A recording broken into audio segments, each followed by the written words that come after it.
Kia ora tātou. I'll hand over to Councillor Robinson, who will start off with Karakia.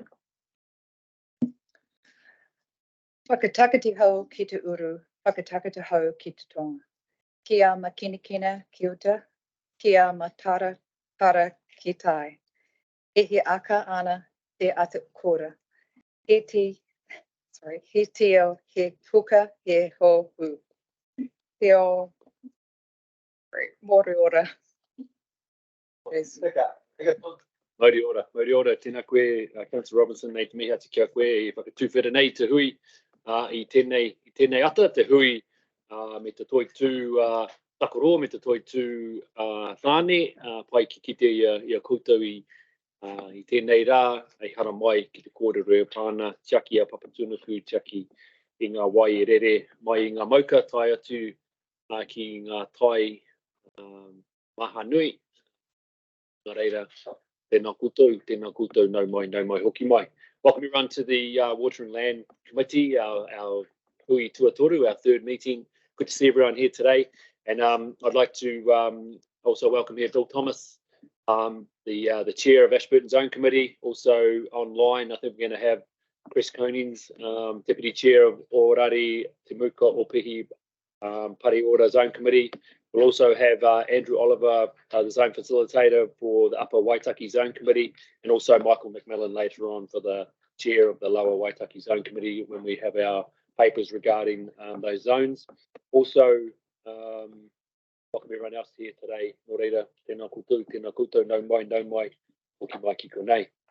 Apologies, we have, we see Joe Davies is online, Councillor Davies, we have Councillor Deshay online.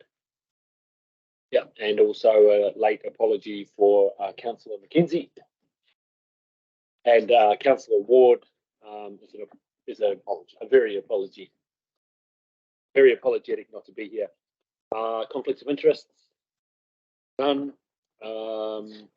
We do have a public forum today. Could Jessica Horsley and Shelley McMurtry please come to the table? So Jessica and Shelley, who are representing EOS Ecology, are here today to talk about the Y Connection project and the Essential Fresh Water Fund. Kia ora kōrua, welcome. You have 10 minutes, have a kōrero. At the 9-minute mark, I'll just tap the glass here, and then we'll have questions of clarification from councillors. Reira, kaya kōrua, tēnā kōrua. And just the right button on the microphone, please. Kia ora, and thank you for coming along today and making time for us to present the Y Connection to yourselves. My name is Jessica Halsey. I'm the Engagement Services Manager at EOS Ecology, and I'm joined by Shelley McMurtry, our Principal Scientist, and we're here to talk to you about the new Y Connection project. The Y Connection project is a Mountain to Sea Conservation Trust catchment group engagement project. It's part of the Essential Freshwater Fund, and as you can see, it's one of the it's part of the catchment group's focus of the Essential Freshwater package by the Ministry of Environment. The focus of the Y Connection project is to support regional councils' ability to deliver the essential freshwater document out to the whole nation. And as you can see within the six groups, all of those are contributing towards that, and it will be working alongside and with regional council. Along with all of these other projects, the Y Connection is currently funded to run until the end of June 2025. As I said, the Y Connection is a full national project. It's supporting regions across the whole of Aotearoa and utilising Mountains to Sea Conservation Trust's existing network, who are already out working with community, working with catchment groups, already doing mahi in those spaces. The Y Connection project will be supporting 100 catchment groups across the whole of New Zealand.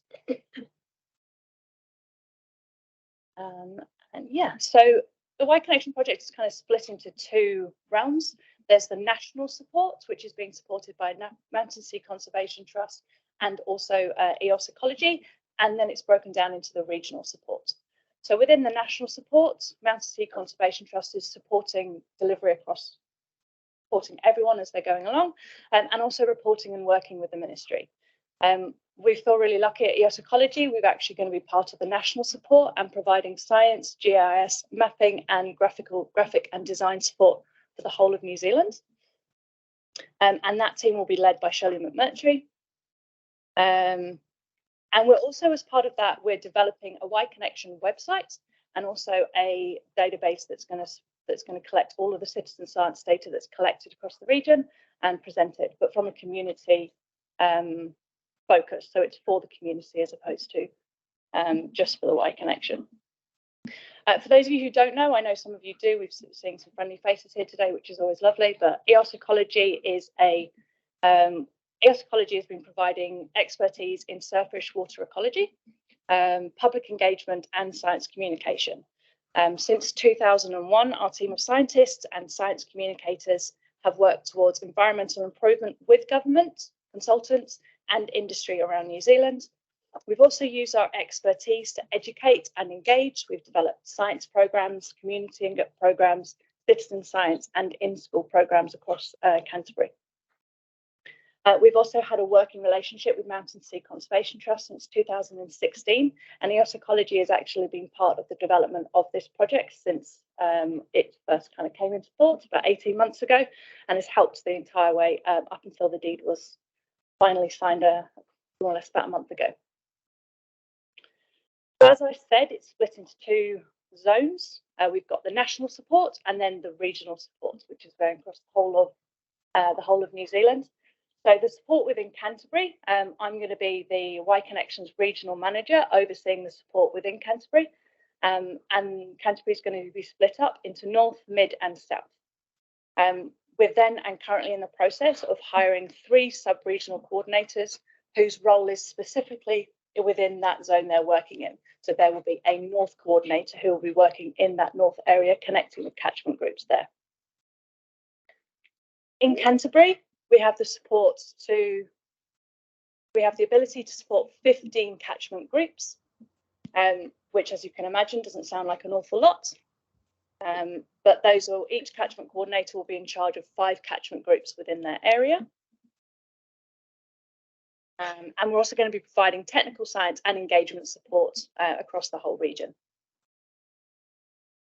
So for us to be able to, I say decide, but that sounds like we're making that decision, but collectively to look at where that support needs to go across Canterbury, what we will be doing, and this is part of the requirement of the Ministry of Environment Funds, is we're going to be hosting and running a regional hui.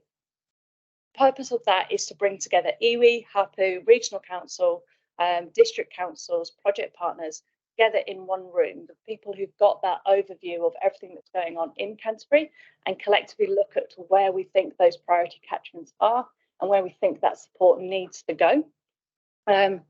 That event will be looking to happen towards the end of July, and we're currently in discussions and conversations with numerous different people to try and collect the right people in the same space together.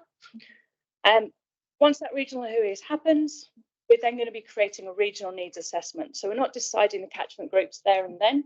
We're looking at the whole region, deciding where those priority catchments are, and then from there, just having a conversation about where we think it should go. We'll be creating a regional needs assessment, which identifies focus catchments, catchment groups, and we'll be creating a support package. Once that's happened, it needs to be signed off by the Ministry of Environment before we can then start engaging with catchment groups. And just a side note, that regional hui is not the be all and end all. Once that happened, it's not ticked, that's it, that's who we're working with.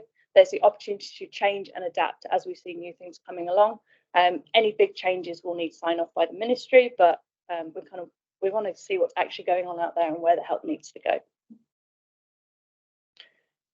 So this is kind of an overview of the types of support that's available to catchment groups. It's not limited to this. If there's more things that the catchment group needs, we'll look to support them however best we can. Or if we can't, we will create that network and connect them to who would be best to support them. Split into resources and online tools, science expertise, and that real support from real people. So once the catchment groups have been chosen, that sub-regional coordinator will go to that catchment group. They'll talk to the people, they'll walk the aisle with them, they'll learn what's going on, everything, answer all of their questions, kind of get a real picture of what's happening. And then they'll come back to the national team, which we're blessed to have sitting in the desk next to me. But we'll go back to the national team and they'll produce map-based summary of the current state of each catchment. That's a multitude of different things, but it's a document that they can then look at and see what are the overall needs of that space. We're also providing summary documents of the essential fresh water and other guidance and fact sheets we can. And then there'll be the community-based monitoring online portal, which any data they collect will then be shared onto that. So a little bit more information about the sort of stuff that's available on those two portals, so the Y Connection project website and that community-based monitoring portal. The second part is the science expertise, so that's helping them create monitoring plans if that's what they need. Doing whitebait spawning surveys, educational and environment programs, community engagement, bringing all these people together. And as I detailed earlier, EOS Ecology have been working in the freshwater space for a long time, so we're utilising our team and our expertise when it's needed. The last bit, and what I feel is the most important part, is it's real support for real people. So I'll be overseeing the whole region, but those coordinators will be out in the groups working with that catchment, working with the catchment groups. One sub-region coordinator for 5 catchment groups, helping them with freshwater plans, creating those community connections, and talking with the regional council constantly, keeping those conversations going.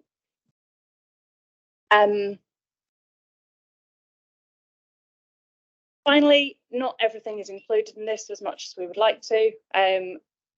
This isn't a fund that buys the trees, buys the diggers, buys the loggers, buys all of these resources, but what we do have is the time.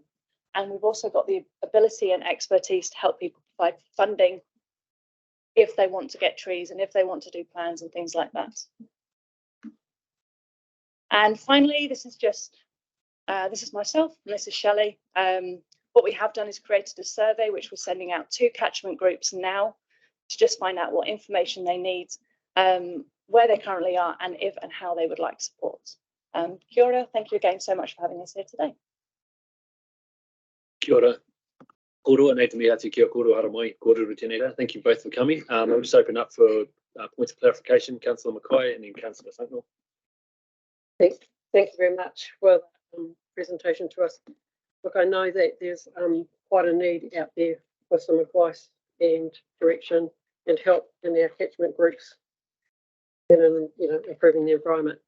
I guess I've got a couple of points of clarification really, and my sense is there's a lot of duplication. There are a lot of other things out there as well. So I'm a bit concerned about the duplication effect, and particularly if I go back to your one of your earlier slides where you talked about working at both an regional and international level and around the science stuff.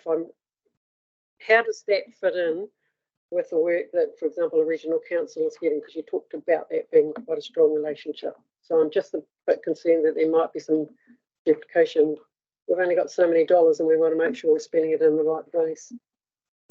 Yeah, look, it's a really good question. I guess the science support for the Y Connection program is because a lot of the coordinators across the country don't necessarily have the freshwater knowledge and expertise to communicate that out to their groups. So the science team is really there to help with that information going out and also to ensure that the information going out is consistent across the country. So that one of the key parts is to provide each of the catchment groups information on their catchment, what is the context of that catchment, the landscape that is there, what are their challenges and what information exists for those current areas. And I understand that the ECAN science team is looking at doing a similar sort of approach for the Canterbury region. So one of our goals is to work closely with the ECAN science team to make sure that, one, the information that we're presenting is consistent with the information that they're wanting to present coming out of ECAN, and two, so that we can share, the work that we're doing. We've got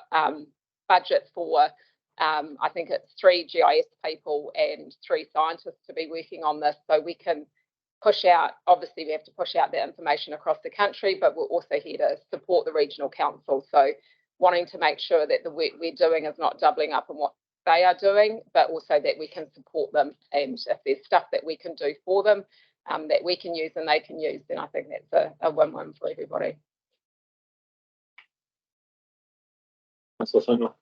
Thank you.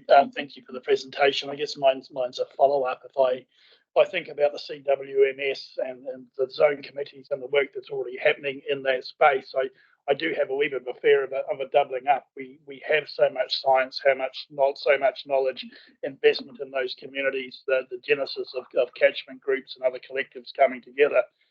So I'm just wondering how that interface will genuinely work, whereas so much of that work is from the ground, the roots up. And I just have a bit of a nervousness of the top down kind of having a go. And then I think into Southland, where we have 30 or 40 different catchment groups, so well advanced. So how adaptive are you? You talked about a national prerogative and the same messaging, and yet we have different regions, different catchments so far advanced of probably what you're trying to achieve and those that don't. So how adaptive are you to it? Because again, I'm really nervous of doubling down. I've spent all my life going to meetings to be informed about stuff that I was informed about 10 years ago. It's what do we believe we might achieve in Canterbury? Yeah, I totally appreciate that, and that's why I feel like there is so much doubling up going on with so many different things, which is why we want to. That initial WHOI is kind of actually a realistic conversation of who needs this support at a catchment level. Our coordinators are to see what that catchment group actually needs, and we don't want to go to somewhere that's already got plenty of support and doesn't need anything, which is why we want to bring voices together to see, like I said, where it should and shouldn't go. And this whole process is working alongside regional councils and working alongside the existing network that's out there. The water committees that are across Canterbury is a fantastic network that we will be utilising and wanting to utilise, even if it is that just sitting at the back of a meeting and actually just listening to what's going on and what needs to happen. So yeah. Look, thanks for that. There's some confidence in it, and I guess it is that support that's required to fill in the gaps. So just when I read the document, it's kind of go this, and this. So the iterative conversation is better than what's written in words. Thank you. Councillor Sanders, Councillor Southwest. Yeah, thank you. It's a really interesting looking programme, but I'm just interested in 2 things. One is whether you talk to a land care trust involved, because I know we've started great. And then in terms of the monitoring, you mentioned monostatic monitoring program. Is that with the intention of the catchment groups themselves monitoring? So it's like citizens, it's essentially enabling, supporting citizen science. And then the final question, sorry, I should take people online, we've got nodding to the answer. And so then is the intention, maybe you don't know this yet in terms of funding, is it to sort of set up, establish support, help get, and then move on like to the next set of catchment groups? Like, do you see it as a sort of rolling program? So there you go, you're set up, we're there in the background now if you need us, but we're going to focus on the next lot because you're well established. Is that the sort of intention longer term?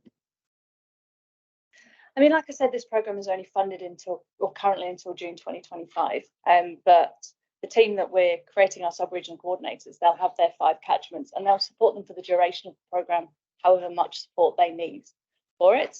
The ideal would be that this programme gets funded continuously and that person exists as a network for that catchment group to always reach to whenever they feel they need support. I don't believe in dipping in and helping someone for a little bit and then disappearing and not replying to emails anymore. So know that I don't want there to be any stage where our coordinators go, we're done with you now, we're moving on to the next people. But it really does depend on how the programme gets funded beyond 2025. Councillor East, followed by Councillor Swiggs. Look, I'm interested in your mapping. You've got north, mid and south, and working with up to 15 catchments. Have you given any consideration to how many catchments in each group? Is there any overlap of a catchment between the north, south and mid boundaries? I hope they don't just cut through the middle of a catchment. And So there's a huge number of catchments in this area. How are you going to sort of realistically divide them up? Is it 5 per area, or more in some and less in others? So we only currently have funding for 15 catchments across Canterbury, which isn't enough, knowing how many catchment groups there are in that area. The general idea, without knowing who those groups would be yet, is 5 north, 5 mid, 5 south. But that's 15 for Canterbury, and wherever that support needs to go, it can be kind of divvied up. Yeah, I guess. I think as well, it's actually the instruction is that it's catchment groups. So we've got funding to support up to 15 catchment groups. So the way that what we're thinking in relation to that regional needs assessment is to work out, you've got 2 ways that you can look at it. Do you first of all establish what are your priority catchments that need help and assistance, and then within those priority catchments, what are the catchment groups? And so then picking out of those priority catchments the catchment groups that you want Y Connection to be working with. And the other way to look at it is what are the catchment groups and where is the need from the catchment groups, and therefore where are those catchment groups working. So the initial mapping process, once a catchment group has been selected, will be to look at what is the catchment that they operate in. And most of the time, those groups will be working within a sub-catchment of a much larger catchment. For example, the Hakataramia catchment group, works within the Waitaki larger catchment. So, we aren't, the scale and the size of each of these groups will differ. The scale of the size of the catchments that they're working in will differ, and we need to be flexible enough to allow for that fact, as will the progress that each of those in the journey that each of those groups are on will be different. They'll be in different phases. So there'll be different types of assistance that will be needed for each of those groups. So, potentially some catchments may miss out. I talk quite loudly, but you probably hear without that anyway. Yeah, look, there is, and this is why there's the need for that regional needs assessment, and to have everybody in that discussion that needs to be there, that has the understanding, on a regional basis where these groups are and who needs the support. And unfortunately, there's going to have to be some hard decisions. But like Jess said, the hope is that if this program runs well, then we're able to find funding to keep it going and help the next tranche of catchment groups after that. And also, I guess it's supporting the groups that the regional council also working with. So we're sort of we're kind of adding in an extra 15 catchment groups that, the regional council can, see that we're helping them to move along on their journey and help the council with that. Kia ora, thanks, Councillor Edge. Yeah, my question was going to be about catchments and how are you deciding what they are spatially. Spatial planning coming up, and spatial planning in terms of the catchment groups, and it is a question of scale that you've suggested. So, I mean, really it is similar to the other 2 councillors about the duplication of the work that Ministry for the Environment through you are doing, and the work that we're doing in the regulatory space. Because it would be really important to ensure that there's some synergy there between your conversations with the catchment groups and their understanding of their responsibilities in terms of a regulatory sense. Is that something that you will be doing? Absolutely. Can I say something, and then you can say something? The idea of the Y Connection program is to assist the regional councils across the country in being able to implement in central freshwater. So we are here to support the catchment groups, but we're here to connect the catchment groups with the regional councils and help with that work. So we're not wanting to work in isolation with this. We need to be working with the regional council to understand where their needs are, and where they would like assistance, in as much as we can assist through what we're doing with the Y Connection program. So we are there for the catchment groups to help them on their journey to improve the state of their fresh water in their catchments, but we're there to do that in walking alongside regional council and the obligations and requirements that council has.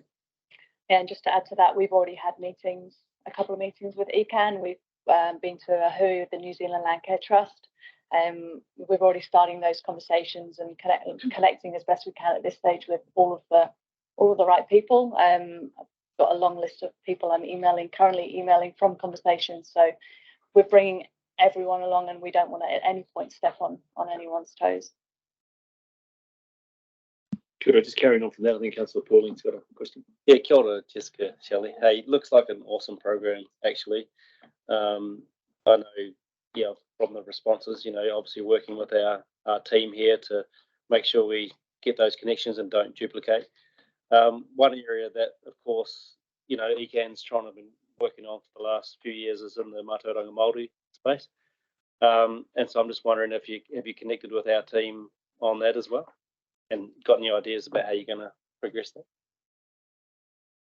Part of what we're doing, and I'll just flick to the initial first slide, is you can see the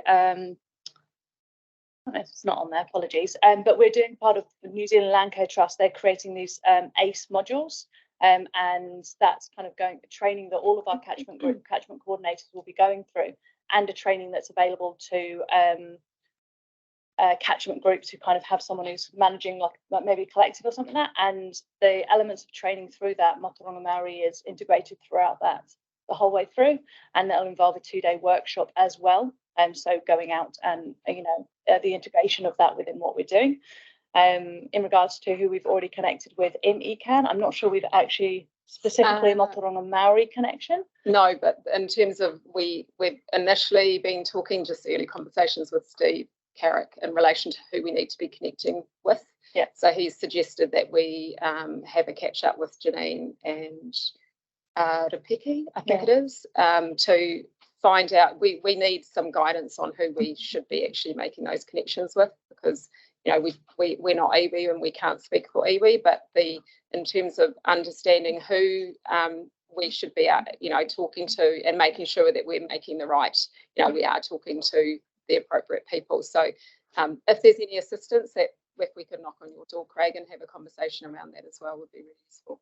And if from this, if anyone goes, oh, I've got an email, or I know someone who would be really good to speak to, you've got our email addresses and stuff, please send us an email. I'm happy to come down and have some kai and a coffee and talk. Tēnā koe te tiamana, tēnā kuru. Can I suggest that you actually engage with the 2 Ngāi Tahu representatives on this council as a starting point? And thank you for your presentation. We had a really interesting discussion around Otu Wharekai yesterday, particularly talking about takiwā approach, talking about catchment approach. So part of the missing link in some ways is some of the work that you're actually doing or proposing to do. So kia ora, tēnā kōrua. Oh, tēnā kōrua, nei te mihi atu kia kōrua. Just so you know that Tūtahonuku and myself are the 2 Ngāi Tahu councillors, just so you know, but direct everything to him. Well, nei te mihi atu kia kōrua, e hara mai tēnei rā. Thank you both for coming in today. The matters you have raised will be referred to our Chief Executive. So therefore, you know, so when the deputation comes in, all the information will go to the Chief Executive and she'll reply in time and just in response to your deputation. But the Land and Water Committee receives the public forum from Jessica and Shelley from EOS Ecology regarding agenda item 4.1.1 public forum, and we will provide a reply to Jessica and Shelley as soon as practical. So nō reira kia kōrua, tēnā kōrua. Thank you for coming today. Great presentation. Thanks. Do we have to move? Yeah. Oh, just checking. I just thought we just. Okay. Grant will move. Councillor Edge will move. Councillor Pauling second. All those in favour? Gary, shoulder. Haere tonu. There's no extraordinary or urgent business. We'll move on. There's no notice of motion. We'll carry on. We'll move on to 7.1, the minutes, the unconfirmed minutes from the Water and Land Committee on the 3rd of May 2023. They are up there. Are there any matters of accuracy relating to the minutes of the meeting for that date? No. Therefore, I confirm the minutes for the the Water and Land Committee held on the 3rd of May are in true correct record. I'll move those as seconder. Councillor East, all those in favour? Aye. Against? None. Carried. Kia ora. 8.1, we have the start of the papers. 8.1, the Water and Land Committee Resolution Status Report on page 18. Dr. Tim Davey to introduce this report. Kia ora, Chair, and kia ora koutou. Very happy to introduce the report on the resolution status. As you can see, I'm also very pleased to see that the majority of them are green and complete. There are 3 items that are in orange in progress. The first one on page 21 refers to erosion control guidelines, sediment runoff guidelines, and that's coming later in this meeting. So that will be covered later today. The second one that around the endorsement for the Hurunui Waio of water zone money how it be allocated, that is ongoing. That's still in progress. That hasn't been finally signed off. You'll recall that it was requiring sign up that we wanted to receive endorsement from Hurunui District Council, to Runanga or Kaikoura, and to Ahuriri Runanga. So that's still ongoing. And then the final one on page 23 is around the private well testing. And I can report on that this work's ongoing. We've been doing some background work around what information is on territorial authorities, the district councils and city council websites, and getting that information. And then when we've done that, we've found that there's quite a lot of updating is required. So that's some background information that's going on. And then we are aiming for July to actually start putting that out in a more proactive way. So once we've got that information, a lot of it will then link into our website, which will have the up-to-date information, and the proactive work around publicity there will be happening in July and August. The work around the roadshow, that's ongoing. That's for next year that we've talked about doing that. So we're talking to our partners. I guess the one comment I would make is that when we have spoken to the territorial authorities, they've mostly indicated that they're happy to partner but not to lead this work. So yeah. So kia ora, Tim. Are there any questions of clarification, Councillor McCall? Thank you through you, Chair. Just a question going back onto that point around the funding for the Hurunui Water and Land Committee. We put that recommendation through in May, and it's for the financial year that we're just about to end in 2 days' time. What's the situation? They lose it? It's not filled before then? Murray, can you come to? Kia ora koutou. Through the chair, for the councillors, we have followed up and provided the information through to all parties. We've had a chance to talk through with representatives from Kaikoura, who are very supportive of the approach that was in the paper for this year, following through from the previous year. And also we've talked about going into the next financial year and catching up and getting into the preparation for the next 23-24 budget. The information has gone through to Ngāi Hariri office and through to MKT. And we're looking to just get a confirmation that they're comfortable with that through MKT at this stage. So effectively all parties, we just haven't had a chance to kind of have a conversation, if you like, with representatives from MKT just to confirm their position. There you go. Oh, sorry, just a point of clarification. So as the previous speaker asked about So the actual 2 days, no, because then what happens to, if you don't get that endorsement back from Ngāi Tuahuriri, is it then a majority rule? You need 100% endorsement. Effectively, we don't have an approach that has a kind of a voting kind of approach. I guess this is quite a rare situation. We have a proposal which is replicating what was done the previous year. All parties were comfortable with that approach, and in fact, they've supported it for 6 years. So we are confident that it's the right sort of project for support. DOC themselves, who will be involved in helping manage the project, there is a lot of continuity with it. So that's why that project was chosen. So we're of the view that we're probably comfortable to proceed with it without having had a confirmation in the next 2 days, given that we're likely to get one in due course anyway, and we're similarly providing the same opportunity to then meet about next year's action plan budget and proceed in that vein as well. So we have the parties at the table to look at how the allocation goes for 23-24. Supplementary.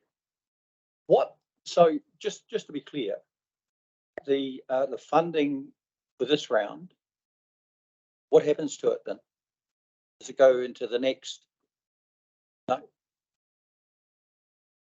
It's the approach that we've worked through is that you use it or lose it, really. So in this financial year, so that's why we thought, in the absence of a committee in the Haranui, to pick one project that's had high support from all parties was a logical way to go, as it was last year as well. So that's why we've looked at that approach. So you've got 2 days to Taunuku. 2 days. Chair Scott. Thank you, Chair. I've just my questions are around the word testing, and forgive me if I should know what I'm about to ask you, and I'm more than happy that you stop me. But I was wondering about a couple of things here about is the testing procedure voluntary for individuals, and if so, is it do they carry their own information away from the test rather than have it recorded? Have we got any idea of where you would start this process? Like, would you go to Glenaby, for example, where we know there are elevated levels, to give some indication there? Would we then provide advice if you did get elevated levels? Because people get a 5 or a 6 from their well water, they'll immediately have some sort of concern around that, I would have thought. And are we going to provide that on site, or is that a come back and we'll talk to you about it? And so there's a few things there that I think there'll be a lot of interest actually.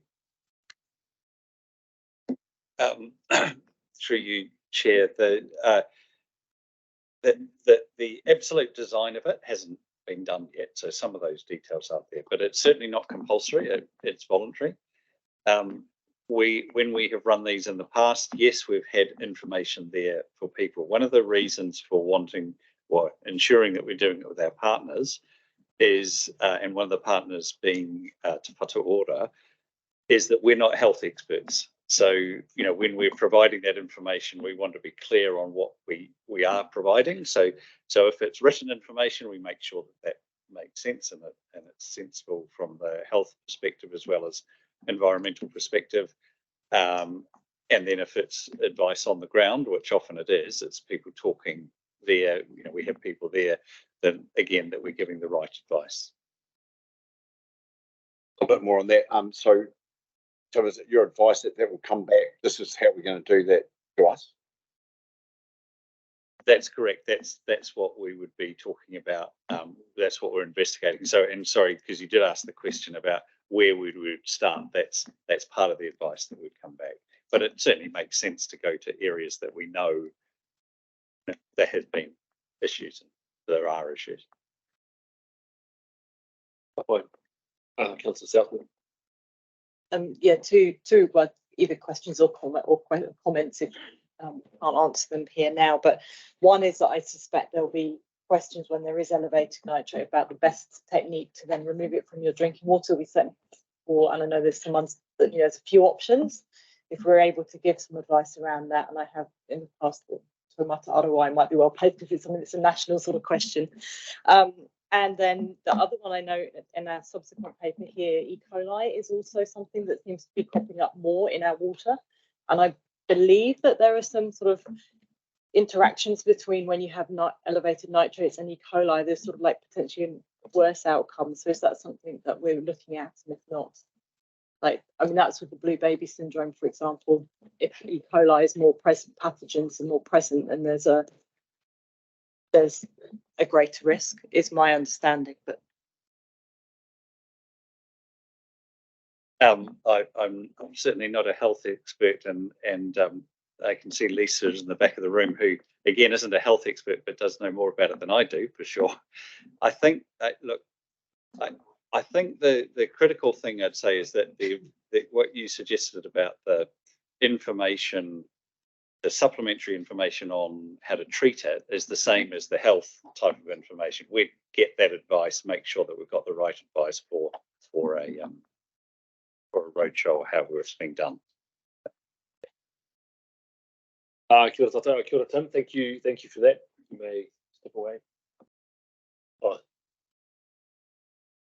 Oh, sorry, Genevieve. Genevieve. Basically, just to follow on from that. So currently it's a voluntary situation. Is there any way we can look at somehow making it a mandatory situation where private well owners actually have to test their water? And then we get an overall better picture. Thank you. That would really need to come through Taumata Arawai rather than Environment Canterbury, because it's a drinking water issue. So it would require legislative change, and that would need to be driven by Taumata Arawai. Upright. Moving on. Thanks, Tim, for coming to the table. Firstly, we've got the motion on page 18, the recommendation. Recommendation on page 18 that the notes and status of previous resolutions provided in the status of Water and Land Committee Resolutions Report, June 2023. Do I have a mover? Councillor Edge, seconder. Chair Scott. All those in favour? Oh, any against? None. All those in favour? All right. Order carried. Order. No, Mihi. Oh, now the exciting part, 8.2. The CWMS Zone Committee's update in the southern zones. We're lucky we have the chair from the Ashburton Zone Committee in the building. Bill, can you please come to the table, please? Online, we also, I think we got the others online. Yep. Oh, yeah. So Chris, Michael, and Andrew. Yep. All online. Oh, down there. Sorry, Andrew. We're blind up here. So Bill, please take your report as read, and lots of highlights. So you can choose your highlights, and then we'll open up for some questions. Kia ora. Tēnā kouhou, tēnā kouhou, tēnā kouhou. As we said, the report is read. I'd just like to acknowledge that you did in the report the passing of ADC councillor Roger Leatham. I think he managed one meeting, unfortunately, but that's what happens. As I say, the report is tabled as read, and if anyone wants any questions, happy to answer them. I would add that if Murray's having trouble getting rid of his biodiversity funding, we can do ours at lovely projects, and we could do it in 2 days. So if you have trouble, we could we'd be grateful for acceptance of it. The one thing that wasn't mentioned in the report, which has been quite significant for ECAN, is we finished off the Ashburton River consent process, which was started in January 2018, and it was part of its sub-regional plan, which was basically to get more minimum flow into the Ashburton River. I think there was 70 consents involved, and it was quite a mission, but it was handled, we think, reasonably well. It was difficult. The staff put a lot of work into it. Noticeably, Andrew Parrish had a big role to play to try and coordinate farmers to get basically to get restrictions on their consents to minimum flows in the Ashburton River to get it up to 6 cumecs. So that's, I think it's finished. There might be one consent list to tidy up.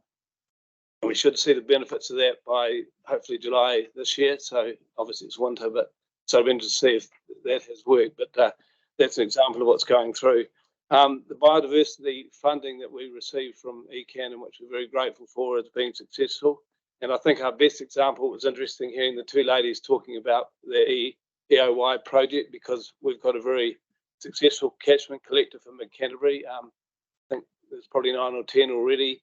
And the zone committee, through your money, invested 30,000 and got a return of 950,000 when MPI stepped in and funded the catchment collective. So it is a good process for integrating the community and talking to people and working with ECAN staff and all those sort of things. So I note the two questions from Councillor Scott and Mihi about doubling up and everything, and I think there's a real concern there about the money, because there's a fund there already with nearly $1 million in it. So we do have to, and Councillor Sunkler said the same, so we do have to make sure that it's wisely used, because there is a need in communication. The big issue coming forward for us and all of you guys is probably Tamana O2Y. That's the big one in front of us, and communication and how that's going to happen is really going to be quite critical.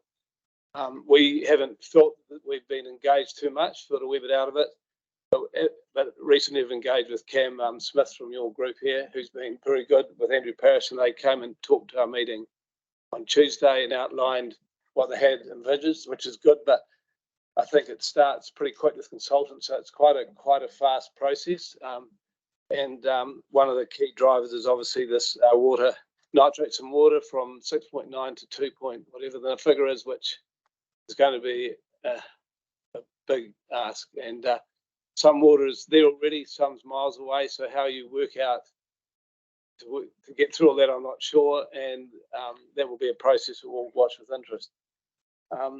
The other successful, just on projects, as I was saying, the Ashburton River consent process was done well. The Hines Hikera Plan Change 2, which is a huge document, which I know a lot of you councillors around here are familiar with. Some of the new ones may not be, but that was a good example of collaboration between the iwi, the landowners and ECAN, and it's been really successful. There's a few milestones that have to be reached within the next couple of years, and over minimum flows and wells and everything, but I think there's a willing appetite for people to be engaged there and appreciate it.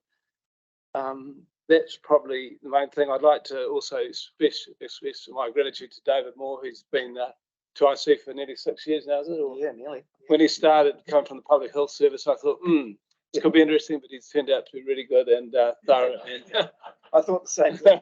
He's a Wazoo Pega farmer, so we appreciate his effort, and as I said, Andrew Parrish and Cam Smith, who sort of moved in, and I acknowledge Tim. We've seen him at a few events lately. We like putting him under the blowtorch, especially up at the Ashburton Lakes, which is, I probably should mention them. Obviously, that's on the report, and that process has been started. It was about 2018 we started that process and tried to get science involved. It's had a lot to do with the local iwi and runanga. The farmers, the hut holders, ADC, and none of us want to see those pristine lakes not survive. So it's good work that's being done, but we just need to probably take a little bit longer. But the science is important because we need to get the right result there, and some of those things we won't see for a year or two possibly. But everyone's trying very hard to do that. So don't think for a minute that Ashburton is neglecting that important project. So unless David has a summary or something else that you'd like to add that I've missed, I've talked reasonably quickly, but you obviously want to keep moving. So I think the committee's, from my point of view, the committee's really gelling well. We've spent our 50k, and we're pleased that we're going to get 75 this year, and there'll be plenty to spend that on. And I think that, as Bill said, this upcoming planning work and how that dovetails into our new program of work for this year is going to be interesting. So it's going to be a busy year, I think. Kia ora koroa, thank you for that. But each zone will open up for questions. And so I see Councillor Koraku's hand up. Kia ora. Tēnā kōrua. I'll address it to you, Bill. The first one. So Ashburton Zone Committee update. Can I just turn to page 28 of this report around Otu Wharekai? And I was interested in your comments just before around the science and all of that. And I'm not sure whether you have been privy as a Water Zone Committee and as the chair, or have you been, just the question, first question, have you been privy to the lessons learned document from the Ministry of the Environment, for the environment? Okay, and what about the state of the takiwā Otu Wharekai? Okay, so you haven't, not so much, or you haven't seen it? Okay, so your understanding of the health of Otu Wharekai, Ashburton Lakes, is what? Well, Present day.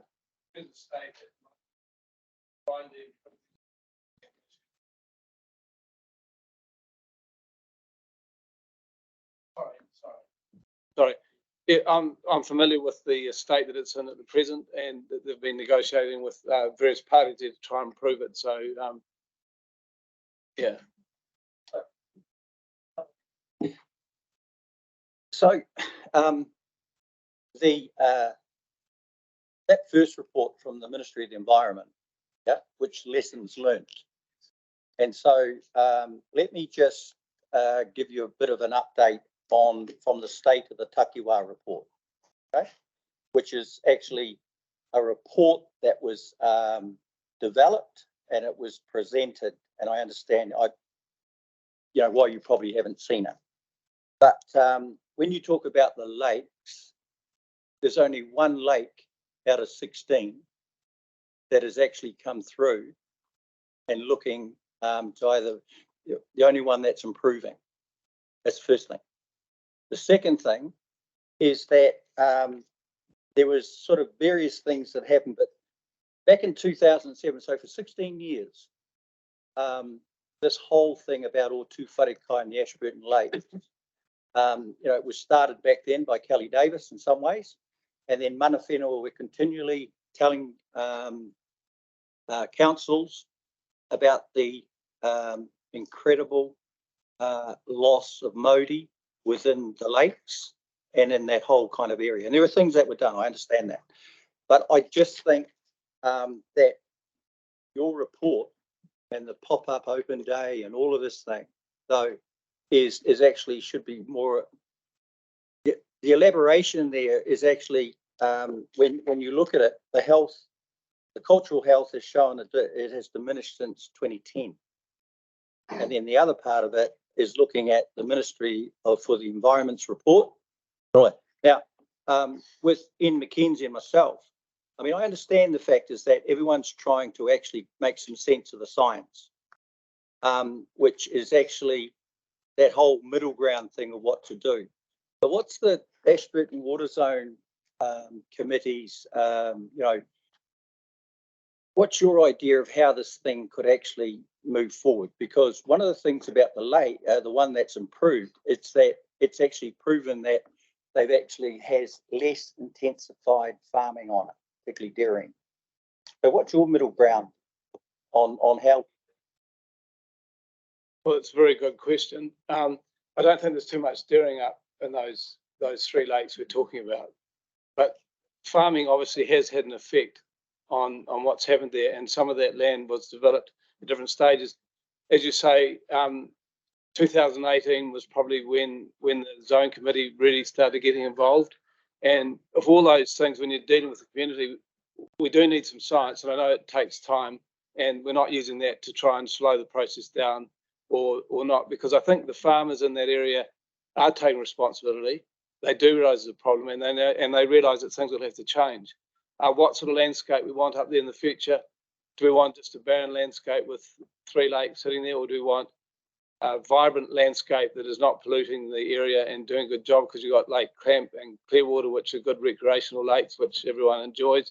And then we've got Lake Heron and a few small lakes. And it's important that those lakes are clean. I couldn't agree more. And it's just how we do it. I'm not a scientist either, but we've engaged in the process and trying to negotiate. what was interesting when we did have that open day, there wasn't anyone from the Runanga or iwi who turned up, so that we found that a bit difficult to engage with. So you know, we're doing our best. Just a final point is that probably why they didn't turn up was because possibly the way they got treated at the Whakahaumanu or Rakitata hui. So anyway, park that aside. But once Hang on. As the chair, I just want a clarification. What you're saying as the chair of the Ashburton Water Zone Committee is that you believe that those lakes, okay, need to be actually environmentally pristine. Is that right? As clean as you can get them. Yeah. Okay. Oh, sorry, Bill. No. Well, heard you answer before. So I think, Respect, I think that the issue that happened at the Rangitata one, if I don't, we're happy to talk to you about that if you like at some stage privately. But I mean, yeah. I mean, yeah. And it's worth pointing out that the Rangitata was months after the meeting. The hui at Rangitata was months after the meeting up at Ashburton Lakes. Yeah. So I've just actually. no, listen, yeah. Whakaronga mai. Just, we're not talking about the rangitata here. I mean, we heard we're going to take this. If you need to, Councillor Korako and Thomas, you can take that conversation out there. I think we've got our point across regarding all two wharekai. There's lots of issues, and then work needs to be done. And we had a hui yesterday regarding that. So I think there's pathway moving forward. I see the passion from Councillor Korako and getting the point across regarding that lakes. Something needs to happen. It needs to happen fast, and we know that. So I'd like to thank you for your questions, Councillor Korako. I'm going to move on, Councillor Thunkman. Thank you, Mr. Chairman. Can I congratulate you on the report, Bill and David? Yours is one of the zone committees that really, in my mind, is taking action, achieving outcomes within the totality of the catchment of Ashburton, and so really appreciate that. My question to you is around Carter's Creek and the water quality monitoring. It was one of those issues that popped up in the election process where I think Ed and I both took a number of calls about what was happening in that creek, I guess, through the Tinwood area. So just a wee bit of a further explanation or update of what's happening in that space. There were challenges about who had responsibility, the ZCAN or TAs or whatever. So just a wee bit of a further update would be useful given the interest. well, David's probably a bit more up to date with what's happening there, so I'll ask him to really talk. So this, Yora, thank you.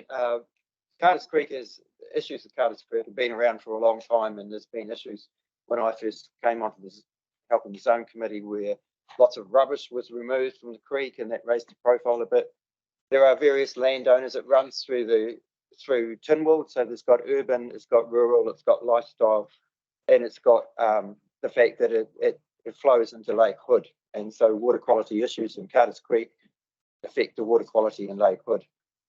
So there was a catchment group set up, or started to be set up, and then COVID came along, and that kind of nothing happened for a while, and now they've reformed. They're supported by the Catchment Collective, the Mid-Canterbury Catchment Collective, and ECAN is working with them. So one of the first things they want to do is to do some further fecal source tracing on where that E. coli is coming from in that area.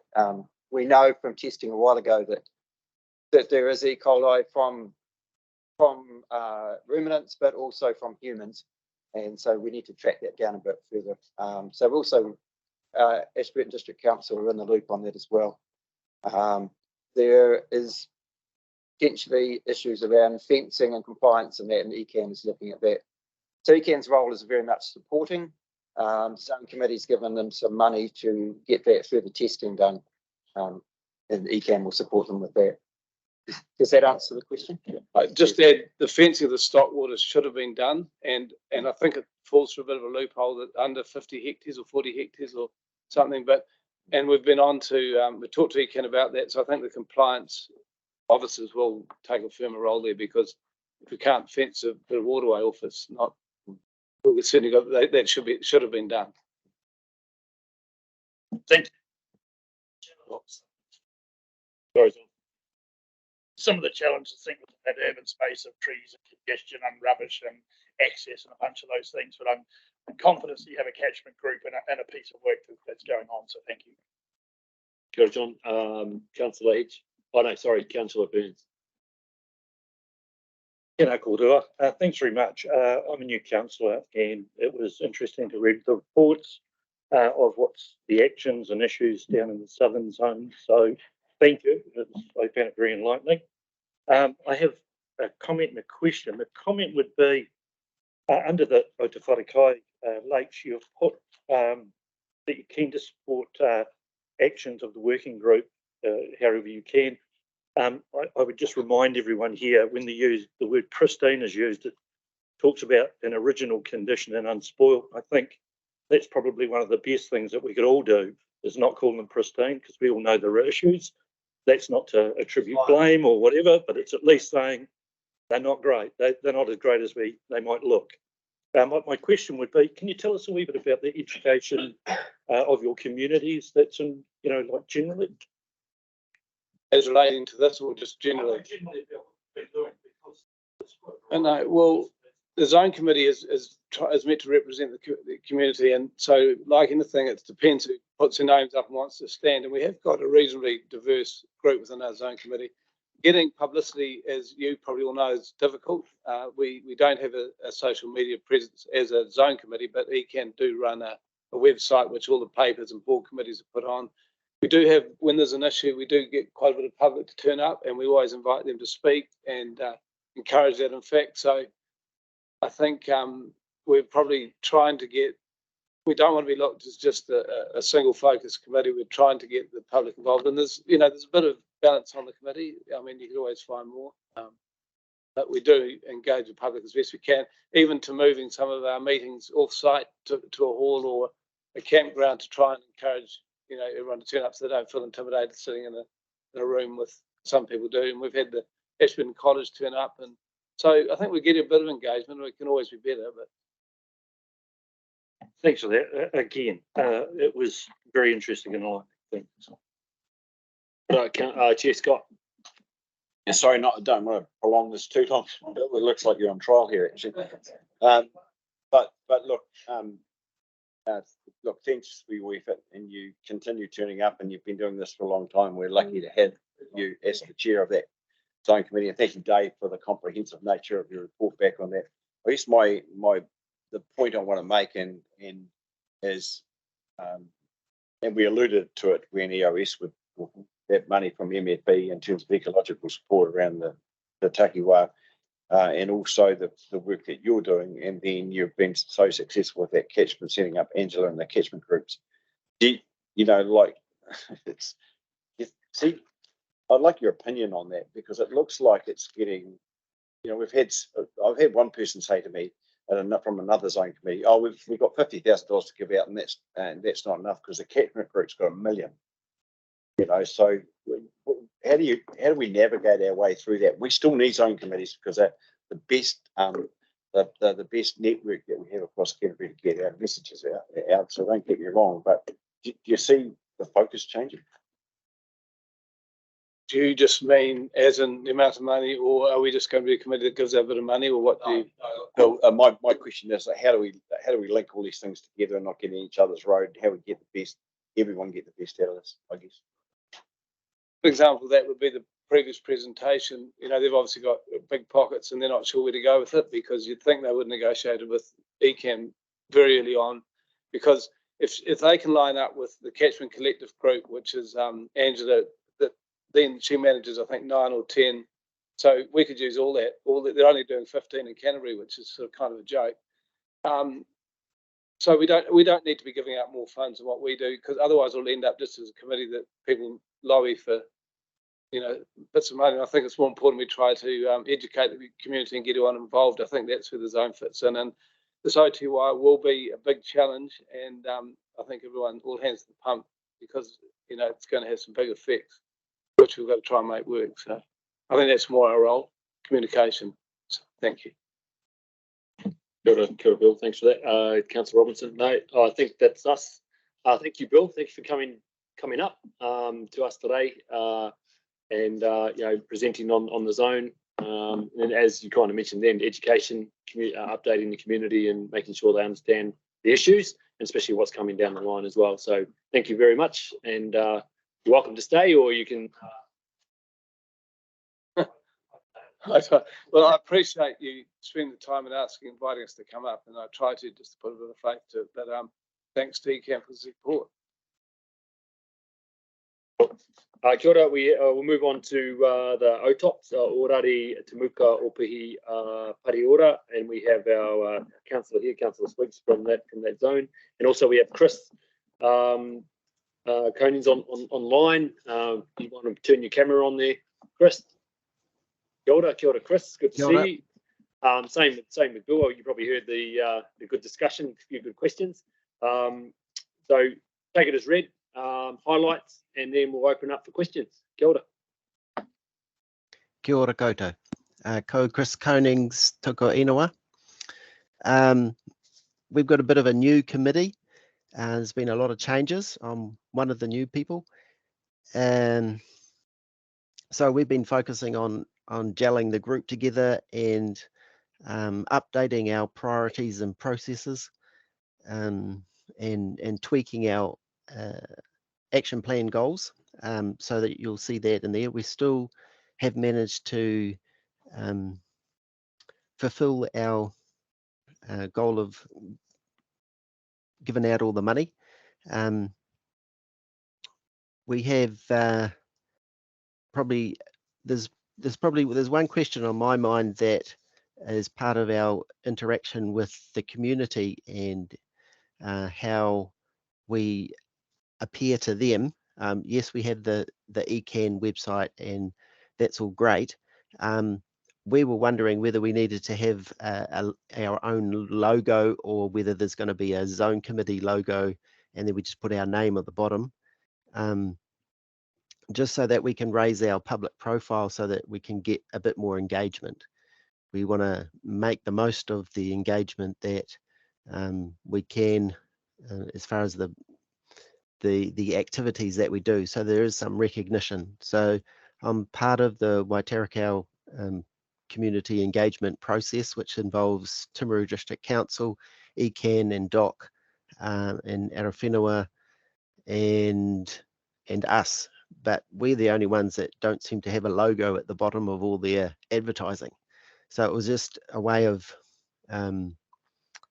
if we could get some more process or some imaging around that, that would help us. So I need some advice on that. I probably don't have a lot to say about this. We've been working with the Catchment Collective for South Canterbury. We have a good vibe going in our team. I think Dion's been great giving us advice as well, so that's been all good. What else do you need to know? I know, kia ora, Chris. We can take it as read and go into questions. It's a good report, and thank you for that. So, Councillor Mackay. Thank you, through you, Chair. Hello, Chris. I sit on the Waimaka Area Water Zone Committee and had a little break when I first became a councillor, but I'm back there.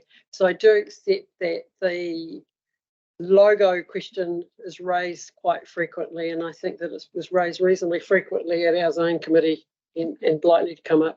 So I do know, I'm pretty sure there is a fund within the funding stream for communications for zone committees.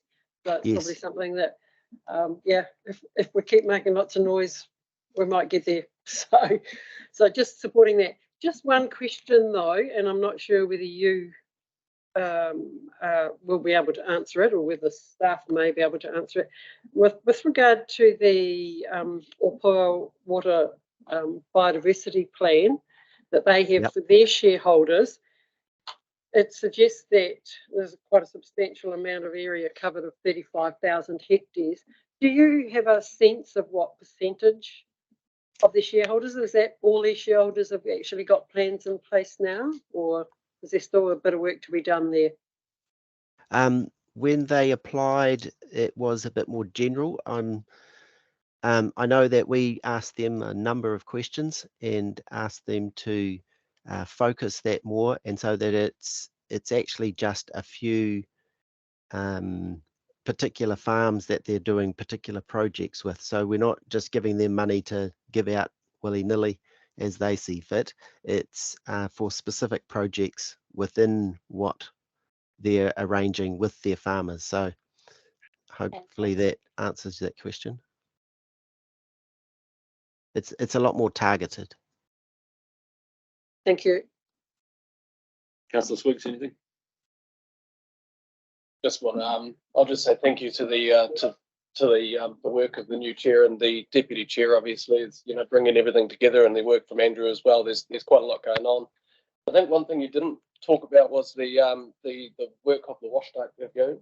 And I know it's not strictly what through OTOP, but it is quite an important part of what's going on, and you're directly involved as well. So is there anything you want to say about that? He's looking for the logo there. That's what he was looking for, the logo. Yeah, we've started a consultation process with the public, so that the working group and the strategy group both have Timaru District Council, ECAN, DOC, Arawhenua, and us involved. We have a meeting on Friday to have the first results of what that public engagement has produced. So I'm not quite 100% sure exactly. We've had stalls at the market days on Saturdays, and had two other big engagement sessions, one in the industrial area of Washdyke and one in the Sea Bay Hall. So they have had quite a lot of people involved and came along. So there's been a lot of engagement from people that have been using the lagoon for as long as they live, to people who didn't even realize it was there. So and we've been getting a lot of coverage in the papers as well. So there is some good stuff happening. We're just at the beginning of this process, and that's going to take a little bit longer to firm up what we actually do there. There's a lot of issues. Yeah, no, thanks for that. And I went down to one of the to the launch of one of those campaigns. I think it was at one of the centres in Timaru, and it's actually one of the most well attended public events that I've been to from ECAN so far. So it was really good to see the public interest in that piece of work, and I look forward to seeing the results. And thank you again, Andrew, and the team. Kia ora, Chris. We have one more question from Councillor Edge. Thanks, Chris. Thanks for your report. I'm particularly interested in the Opua Water Biodiversity Plan as well. It sounds like an amazing project. And I'm kind of thinking of your wish to have a bit of a logo to get your communications out with the public. Even for me, in reading these reports from the southern region, what's missing for me is a location map showing where these projects are and understanding the context within which you're operating for those. And for me, I would be really interested to see a plan showing the extent of the biodiversity projects within the Opua Dam, within the Opua biodiversity plan as a whole. I think those spatial planning things are really important going forward to understand how those various categories you've got of protection-based plans, and then restoration type, and they're really important for people to see, how you're progressing with those. So that's just a comment from me, really. I just wondered too, are there any, in terms of the rock art management areas, are there any areas within your area that have QE2 covenants over them? And I'm not sure on that. Andrew, does Andrew know the answer? Kia ora everyone, I'm Andrew Oliver, the zone facilitator for OTOP. My understanding is that some of those rock art sites do have QE2 covenants on them, yes. A supplementary question then, on the next item, on page 34, the riparian restoration project, it describes something called a eDNA kit, which sounds like some kind of citizen science kit. Is that a kit that's available for any of the zone committees to pick up and run with its committee on, with its communities? Yes, as far as I know.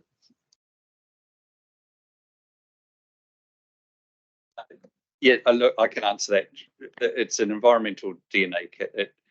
What it does is takes a water sample, and then it is able to detect what DNA is in that sample. So it gives you an idea of species that are upstream from that site. It's a bit like doing your human DNA.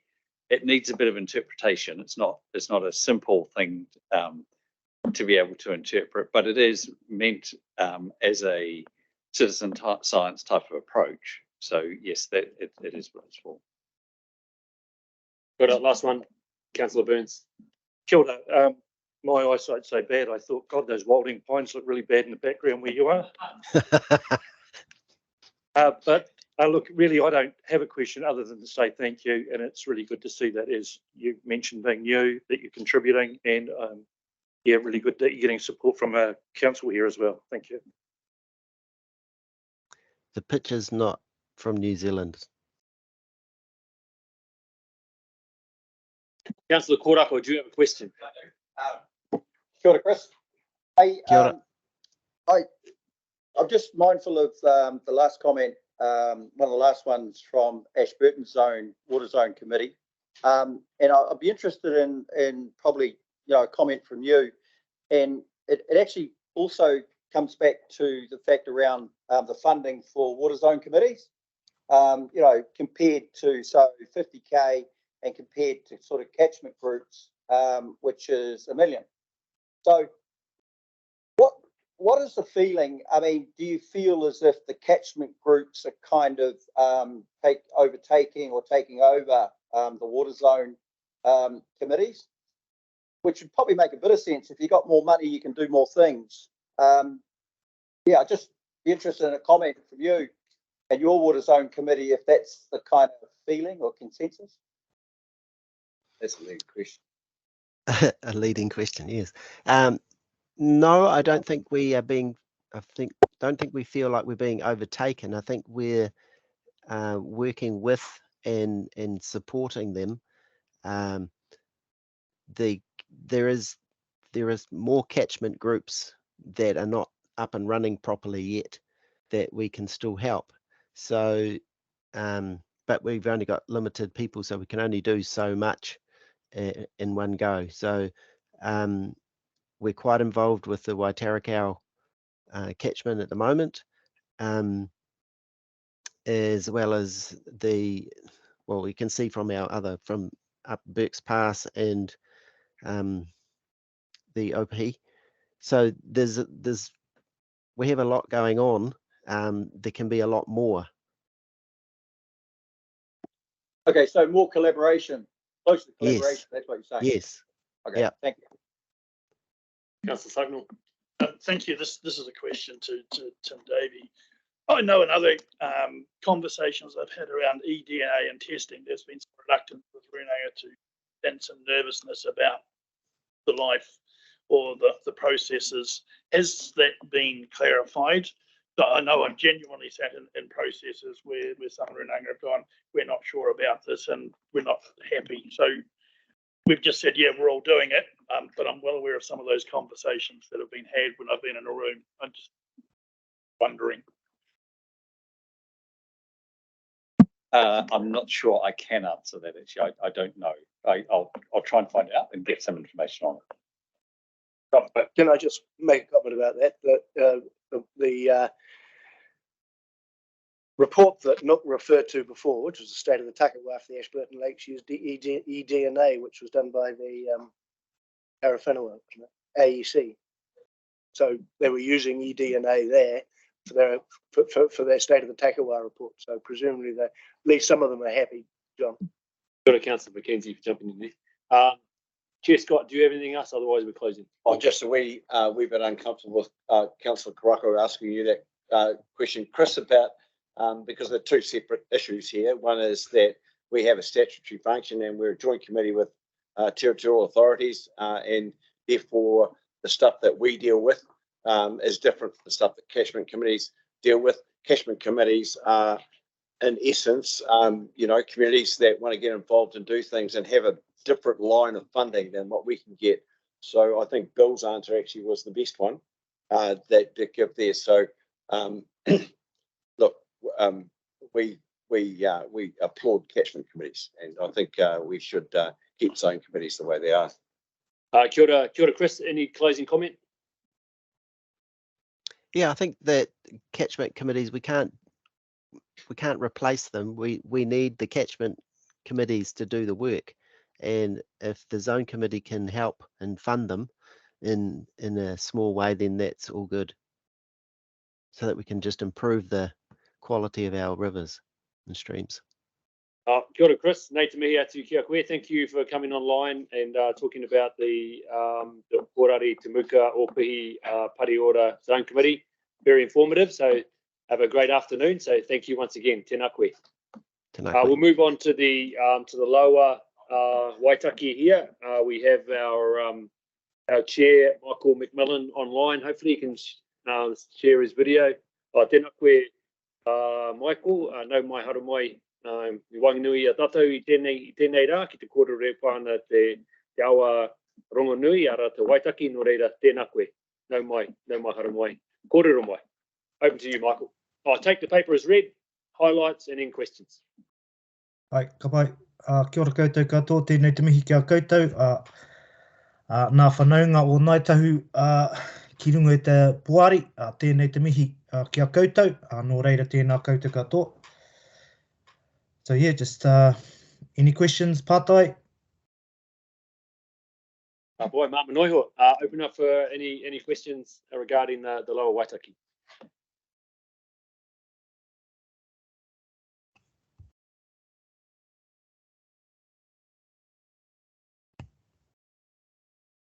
Councillor East. Yeah, no questions. Just a lot of work's been going on in recent weeks, updating the management plan and action plan for the group. And Dave's just put a draft out of that in recent days. So looking forward to finalising that and moving forward. But yeah, essentially a group of very passionate and effective members on the group that are doing some good work.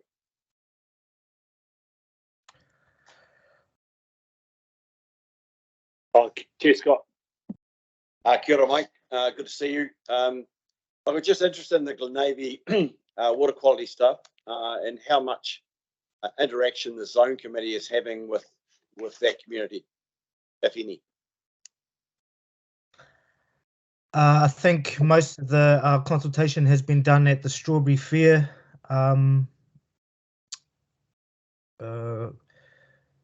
Wānanga, or where they have the Dave runs the Stormwater Superheroes trailer, and I think community allowed to come or open to come in and ask questions about that sort of stuff. They can bring water testing in to get it tested as well.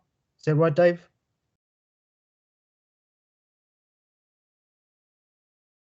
David's jumping in there, Michael. Sure, Michael. Yeah, there's a couple of things probably around. So we did it. Had a stand at Strawberry Fair, which was a really cool way of interacting with public. There was thousands of people there. So that was more around stormwater, but we did have people come to talk to us about Glenavy, and we were fortunate to have representative from Waimairi District Council there who was able to talk a lot more in detail about the drinking water. The Zone Committee's been aware of what's happening in Glenavy, and some of our members have been to the public meetings, but it's been pretty much handled by the statutory parties of Waimairi District Council, ECAN, Te Mata o Te Wai. Peter. Cheers, Scott. Look, Mike, I've done a bit of work with Waimairi District Council with Nick Ward, and there's a bit of stuff going on in that community that maybe we should catch up, and I'll talk to you about. That's not the place to do it here. Yeah, kapai. That would be really great. I'd like to mention that we're transitioning from the Waimati District Council to the Waitaki District Council, running our hui. So we're trying to get down to the Waitaki for a hui in their chambers. So it's been a bit of a transitional period and just getting everything sort of lined up. Councillor Mackay. Through you, Chair. Thank you, Mike, for taking the time to come on and talk to us today. Just one question of clarity really around the Te Puna Amaru plant guides, which is point 75 and 76 on page 39 of our agenda. It suggests that we're looking at, or the Zone Committee recommended funding the sustainable plant guides, which it suggests have been used for the 2 years. And then there's a picture of planting. Are those green guards the new sustainable guards, or are they perhaps the old ones and we can't actually see the new sustainable ones? To my knowledge, they look like the old ones, I think. Could I answer? David will answer. Sure, Mike, sorry about that. So the photo was taken in the first, where we visited, which was after we gave the first amount of money. So those were the normal plastic plant guards in the photo. We have only recently given them the second amount of money, which is for the more sustainable ones. One of the problems that we're really worried about is if a flood comes through, plastic ones will be washed out, and they want to have ones that are biodegradable if that happens.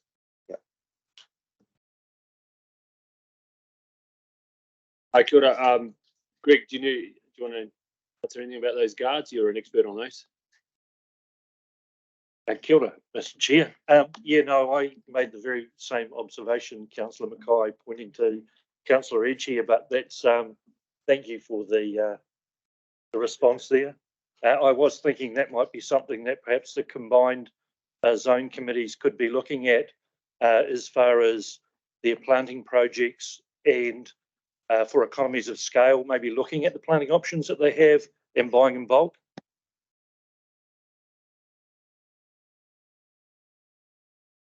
Ka pai koutou. Nei te mea te kia koe, Michael. Closing comments?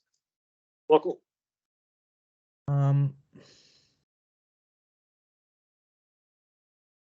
Yeah, just for the zone committees to keep on doing the good mahi they're doing, and probably just trying to attract more public awareness of our zones.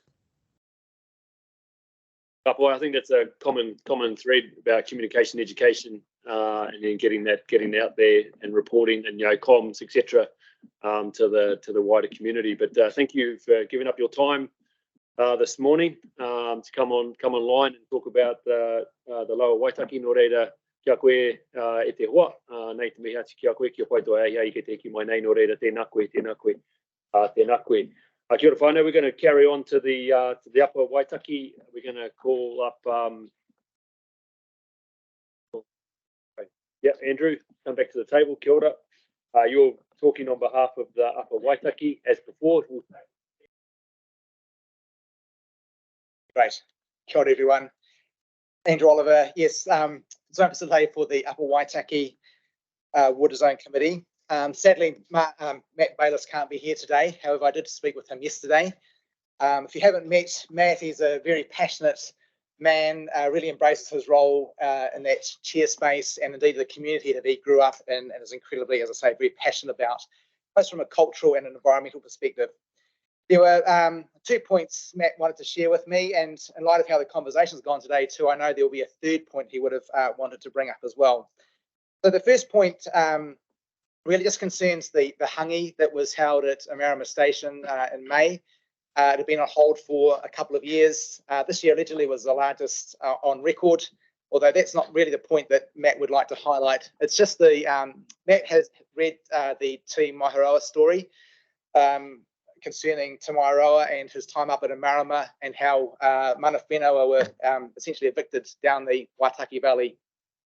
So for the hangi this year, mana whenua's involvement, and with Michael McMillan's very awesome role in that space, the feed forward from that hangi apparently has been quite positive in the community in terms of mātauranga and just the cultural knowledge and the story of Te Maiharoa up in the Amarama space. The point I think Matt's trying to make here is that just a different cultural perspective in the landscape allows for different actions and subsequently the impacts that follow from there as well. So that's one point Matt would like to make. The other one is concerning the regional planning and engagement process. Matt is just concerned of timelines and support for the committee and where they sit with that space there. So I'll highlight that for you. And the other point I know, based on what Chris shared with us earlier around branding, Matt and his team are very proud of the Love Our Lakes campaign in terms of giving a sense of consistency and clarity of message around the lakes there. They're putting a number of signs in. There's a lot of branding per se around that aspect of environmental education in that lake space. So that's something that Matt's really quite proud about, and I think he would like to see that expanded on. Andrew, thank you for that. And we know that Councillor Ward is not here, but in his absence, I'm sure Councillor Thunkner, who was on the zone committee for 6 years, would like to say something. Thank you for the report. And a nurse, my wife works with in the local practice, came up and said, I was in the toilets in Twizel, and there's a poster of your bloody husband sitting in the toilets going poo and a hoo. So the message is getting out, right? Part of that promotion, and it has been one of the most successful promotions that I think we have done with Environment Canterbury, the work that's gone on. And again, I just re-emphasise the difference in challenges in that catchment, maybe as opposed to a really intensive catchment somewhere else, and where those interfaces lie. But I also just, I note the conversation that he had with EPOS and the catchment approach and what MFE are doing. and I remember and recognise the challenges of that Ahuriri catchment group, limited number, little funding. So I guess this is a general plea to the group and yourself of there is a place that I think would be really, really grateful of some input of helping and funding to pick up. We only have a limited number of farms, but we have a number of significant issues, particularly sitting in that Ahuriri catchment and the work that's going on. So I just highlight for anyone poking their hand up and saying, yes, please, into that Ahuriri catchment group, because it is a really important part of the catchment. But again, thanks for the work. It is a special place, and I'm disappointed I'm still no longer on that committee. Just disappointed you missed out on the hangi. I could have. Diary's full. Councillor Mackay. Through you, Chair. Thank you very much for that update, or standing in for the team down there. Just a question around the catchment group Willow Walding control. I'm unsure from the paper whether that actually was supported from that action plan. So I'm hoping it has. If it has, what size and what area are we looking to attack? Because I know, look, I'm got a regular commuter up.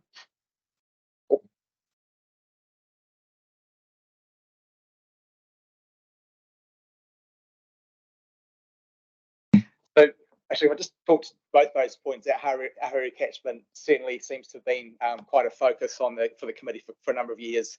So yes, getting some funding towards a facilitator to bring people together to get those conversations going and hopefully enhance water management and the mauri of the water in that space is certainly a win for the committee.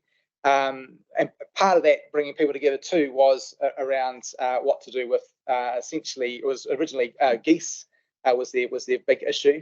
However, given the where the budget sat and what was left, it was just decided by the committee to just focus that very small amount. It's about $5,000 onto willow and wilding control. Arguably, that can be parked up. We can jump the fence in the financial year and add to that pot. Hi, Kia ora, Andrew. Just on the cultural value statement, who's prepared? Do you know who's preparing that? Is it? Yeah, who Nook said.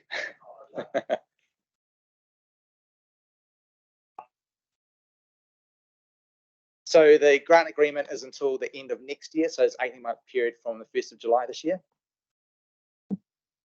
Kia ora. If there's no further points of clarification, Andrew, tēnā koe, thank you for filling in for the zone committee. I just acknowledge your work you're doing in all our zones and the passion and yourself and David have shown today. So tēnā koro, thank you both for your work. You may leave the table. Kia ora, tēnā koe.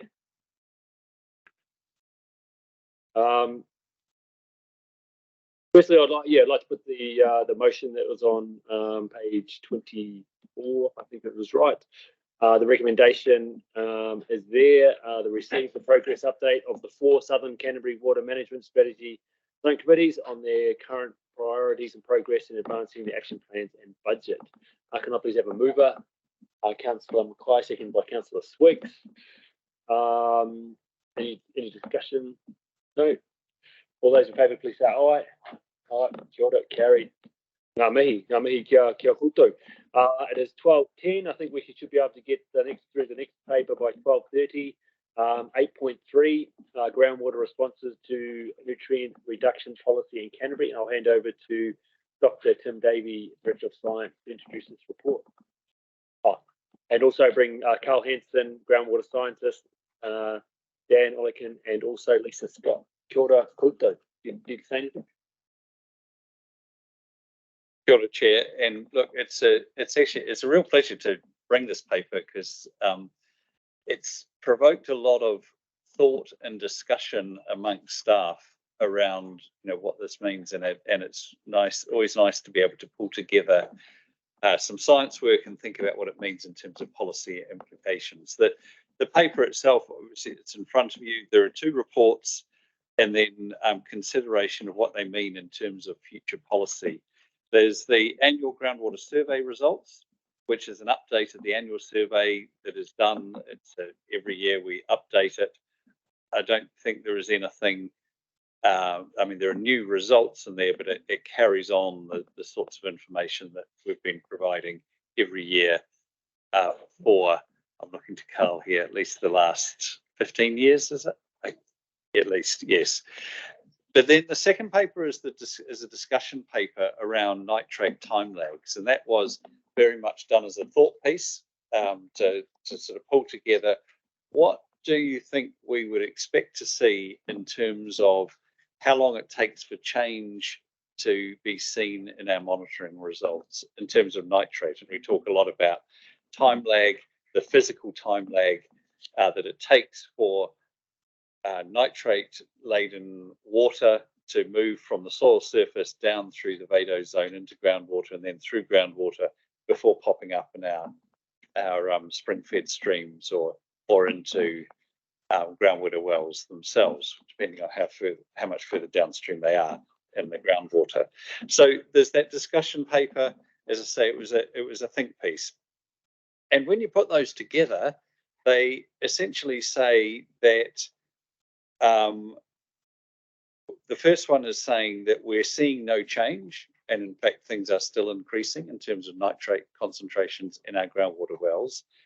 And then if you take the second one, it's saying if substantial change has occurred, then we really would expect to be seeing something in some locations, perhaps not everywhere, but we would expect to be seeing some of these changes.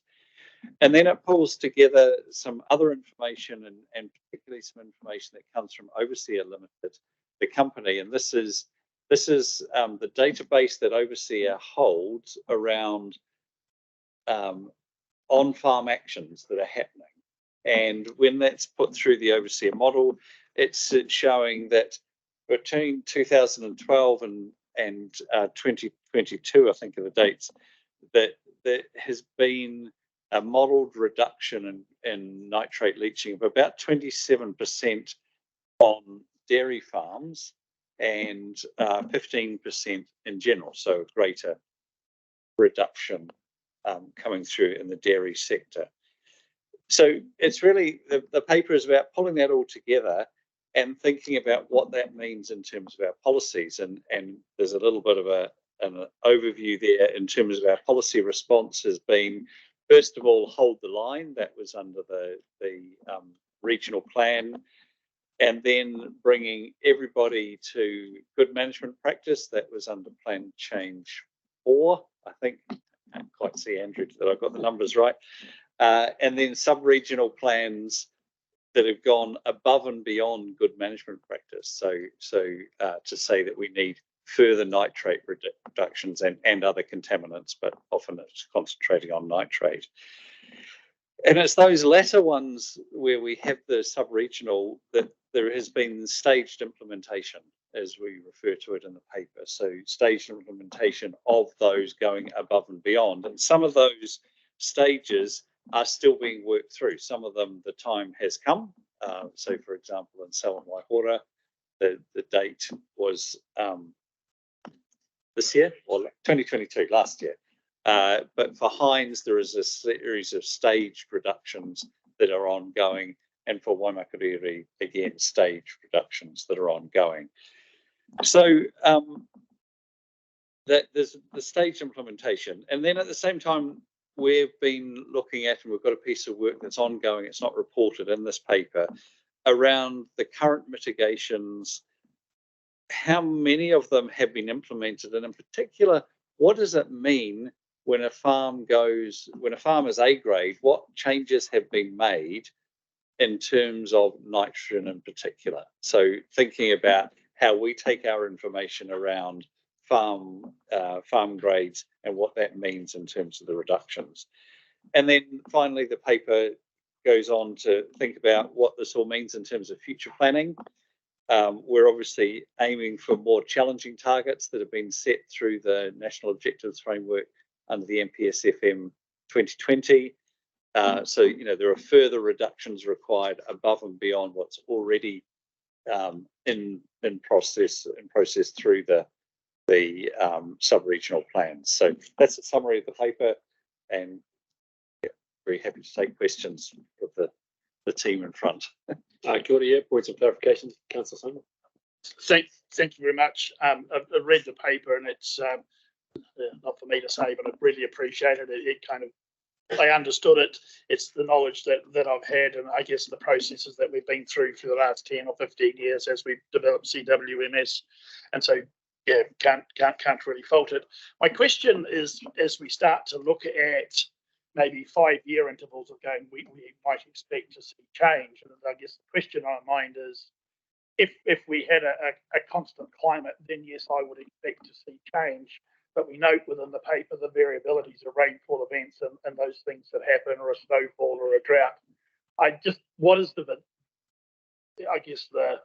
validity of trying to assess what we might see in a 5-year time frame when we have those climate variables in there with rainfall events and droughts and spikes and nitrogen cycles?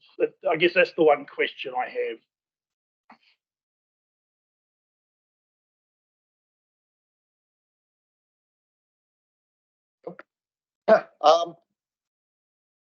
Yeah, I mean, you raise a very good point, and that is a large part of what drives a lot of the change we see in the environment is the change in weather patterns from year to year. 5 years is probably about the minimum that you'd want to look at to start seeing what are we seeing above and beyond those weather changes from year to year. But in that 5 to 10 year range, I think, yeah, we're getting into the time frame where we're saying, yeah, we should be able to see things on top of that, especially if they're big changes. And this is the thing, the overseer modeling that Tim talked about, suggesting a 25% or 27% reduction in nitrate leaching over the past 10 years or so. that's a pretty good reduction. And even given those weather variations, it is surprising to us that we're not seeing any response to that in our groundwater data, that we still see nitrate concentrations continuing to increase.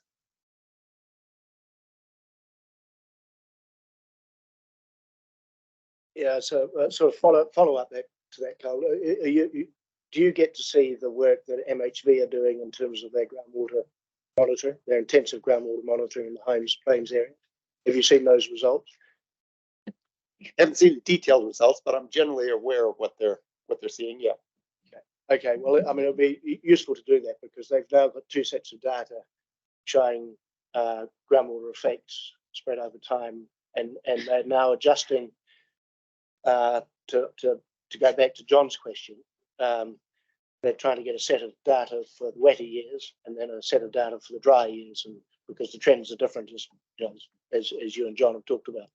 But it would be interesting for you to look at some of those results, and maybe they haven't quite got around to sending them to you yet to see, because that results are starting to show that there may be a trend towards actual lowering of nitrates in the groundwater in line with the reduction that you're seeing in modelled losses. I mean, not to the extent of the model losses, but and again, because the data set is not spread over enough years probably to have full validity of it, but it would be quite be interesting for you to see it so that you can then pass your peer review if you like. But you haven't seen that information.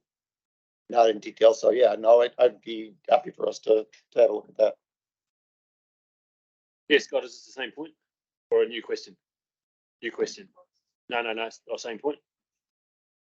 Okay, Councillor McKay. So I've got a number, but I'll stick with this one because I'm obviously jumping out of queue. But have you also acknowledged that water efficiency has improved linearly over time as well? We've certainly got evidence that nitrate use is going down, and so that actually could be complicating the picture of getting that nitrate concentration, what we're seeing in the nitrate concentration results of your trends. Yeah, we certainly have, and we do talk about that in at least this paper. We certainly do mention that that's one of the factors involved, that when you irrigate more efficiently, when you use less water, you end up with less water leaching through the soil, but that does tend to mean the concentrations are higher. Yeah, given that and understand that, but over time, more and more people are being more and more efficient. So therefore, you wouldn't expect to necessarily see a quick kick in from a nitrate change or nitrate concentration, nitrate in. It is certainly part of the equation that we are measuring concentrations in groundwater, and a lot of the focus in land use and nutrient management is on load. And when you bring the drainage, when you bring the water usage into the picture as well, that does complicate it. Yeah, to what extent that might be preventing any benefit in the concentrations from the reductions in losses that we're seeing. Still got some work to do on that, but I guess, yeah, it still surprises me that across the region that would still be masking such significant decreases in the mass of nitrate being lost. Councillor Robinson. Thank you. With regards to page 50, and it talks about evidence of the reduced nitrate leaching of 27% based on the overseer. And then we flip over to page 52, and it talks about reduced confidence in the use of overseer as a regulatory tool. I, as a new councillor, I see just a complete conflict of that information as you know, we're looking at evidence on one page and then lack of confidence in that very tool on the other. Can someone give me, please, just an insight into that? You know, what is it? Is overseer the right model, or is there an alternative? Thank you. Look, that's a very good question, and it has been, the overseer model has been under a lot of scrutiny in the last 2 to 3 years. I think that there are a couple of distinctions I would make. That the reference on page 52 refers to it as a regulatory tool, which is often about the absolute numbers that is produced out of a model. So, you know, it says you are leaching at 52.3 kilograms nitrogen per hectare per year or something like that, and your limit might be 51, and how sure are we about it being 1.3 over in those absolute terms? And that there has been, I think it would be fair to say, a loss of confidence in their use in that way. Now, we don't use it that way. We did initially use it that way in some of our work, but we no longer use it that way. We actually have a way of having a consenting that looks at the actions that have been taken rather than the absolute number from overseer. Overseer itself as a model, there are two things I'd say about it, and I've been involved in quite a lot of the review work that has been done on overseer. One is that there has always been a recognition that in terms of general trends, which way things are going, that it works. It's good, and it's good for farm indications of, you know, what changes might be needed and things like that. So, you know, it's good in those general senses. There has been a lot of improvements made to overseer in response to the report that was done 2 years ago, or however long ago it was. There have been changes done around some of the structure of overseer that has improved overseer. It's also, but at the same time, there has always been a recognition that in free draining soils, with particularly dairy farming, but certainly pastoral farming, grass farming, overseer works well. And that's what a lot of what we see on the Canterbury Plains. It's when you start going into some of the hill and high country that there is more concern around nitrogen losses and the transport mechanism. So it's not going down through the groundwater, it's running over the surface, and overseer is not a good model for estimating some of those. Now, the concentrations there are much, much lower that you're talking about under those systems. And so that where we talk about our major losses across the Canterbury Plains, overseer does work quite well. And particularly now, in the last couple of months, there have been improvements done around the arable sector so that it is a much better predictor of arable farming losses. And that was quite a major concern for the Canterbury Plains. So I guess in summary, I would say in terms of regulation, and particularly that kind of absolute number use of overseer, which I'd repeat, we don't actually use in Canterbury, then that's where the concern lies. But in terms of a predictor of what's happening on farms, some of the general trends, it is quite a good predictor. And we do know that under a lot of the Canterbury Plains type systems, there is a lot of confidence that overseer does do a good job.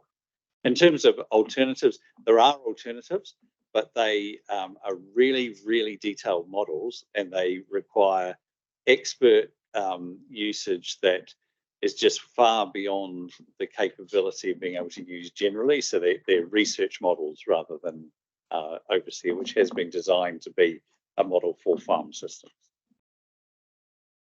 Go to Councillor Robinson. Anything else? Catch a point. Moving on to back to Councillor Mackay, because I cut her off. She had 2 further questions. Sorry about it. Well, I did, and one of them's just Genevieve asked, or I was just seeking the clarification there.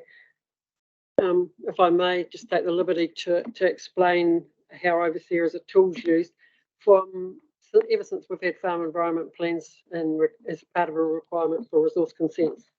overseer modelling on an annual basis has been a requirement. I think I'll be fair to say that. Staff in the room, but and with the updated overseer, it actually recalculates every time you actually put something in there. So I've just put our latest file in ending May 31st, and it's already gone back and recalculated all the information the previous years there. So you can get a very good trend analysis of how you're trending. And I mean, I talked the other day about a greenhouse gases one. Well, my nitrate leaching loss is actually 50% in 6 years. So.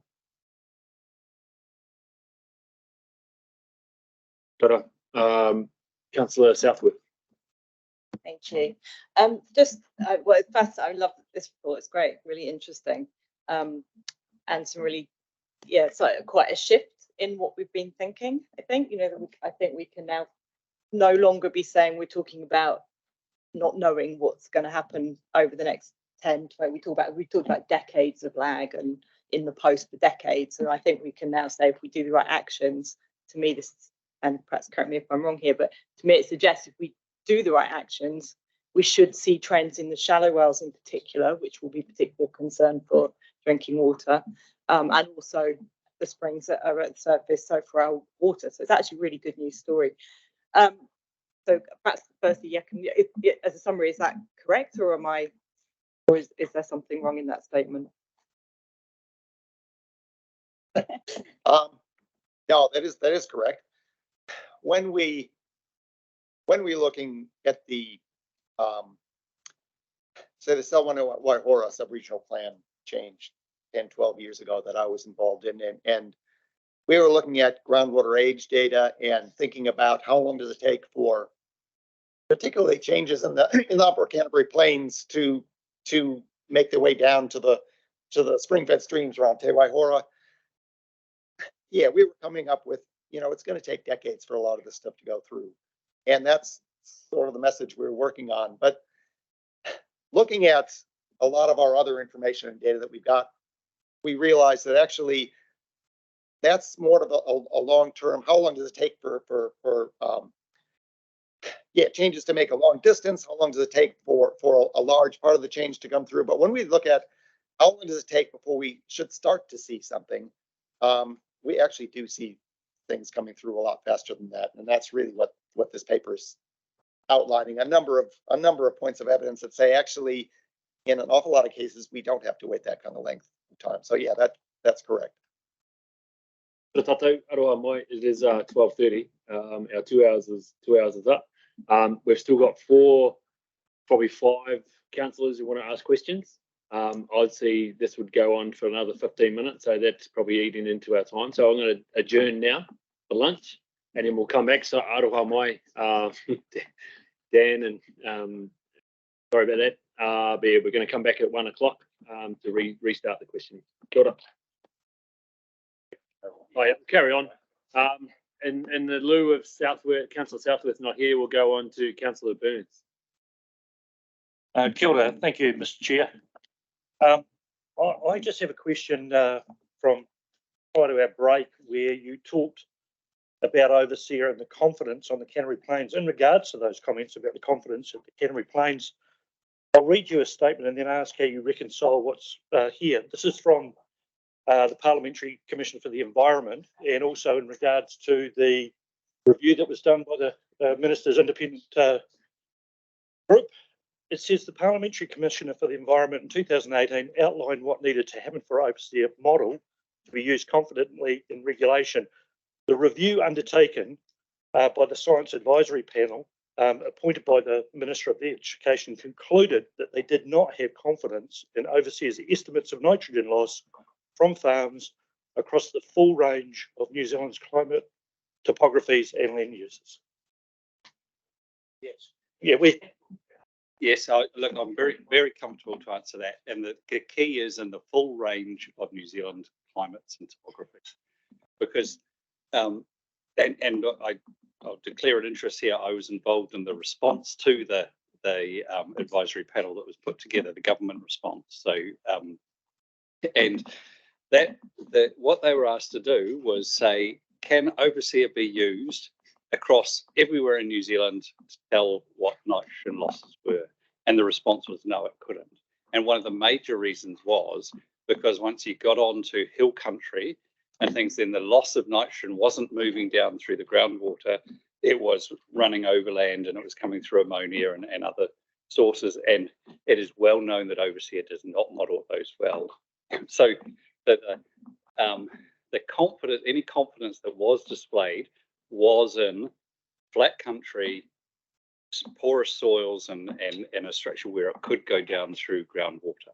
Now, that's not to say that there weren't improvements sought, and there are improvements that have been done around different farm types and increased soil layers and things like that. But the critical point in that was that the panel were asked, did they have confidence in Overseer across all of New Zealand for nitrogen losses? And the answer is no. And it was for the reasons that I outlined. I just have a supplementary. So is there a follow-on from that actually sort of explicitly says that they do have confidence in an area like Canterbury? Just given that conditions don't appear to have been getting any better. No, I'm not aware of anything that I'm just trying to think what the government response said in terms that it did highlight this difference between different types of topography and things, and where there was a lot less confidence. I don't believe it certainly went to the level of saying Canterbury or something along those lines, but it did talk about for soil systems and pastoral farming. So by porous soils on where groundwater was the major. Overseer, without being able to reference by page, I know in that Parliamentary Commissioner's report, it did make reference to the Canterbury Plains and the ability and its suitability in that space within that conversation. So yeah, I take the confidence from that, and I take the confidence that we use it as an indicator of trend as opposed to absolute. So it is fit for the purpose that we have in this space. Councillor Burns, anything else on? This is a shocking thing I'm going to ask, but I've got to ask it because I wrote it down, given this was last night. So you don't agree with the general suggestion that appears to be by a number of people who are anti-Overseer, that is nothing more than rolling dog poo and glitter to come up with something that continues to allow the degradation of the Canterbury Plains in our water?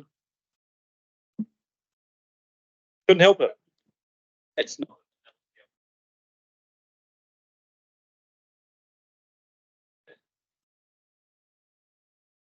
Dear Scott.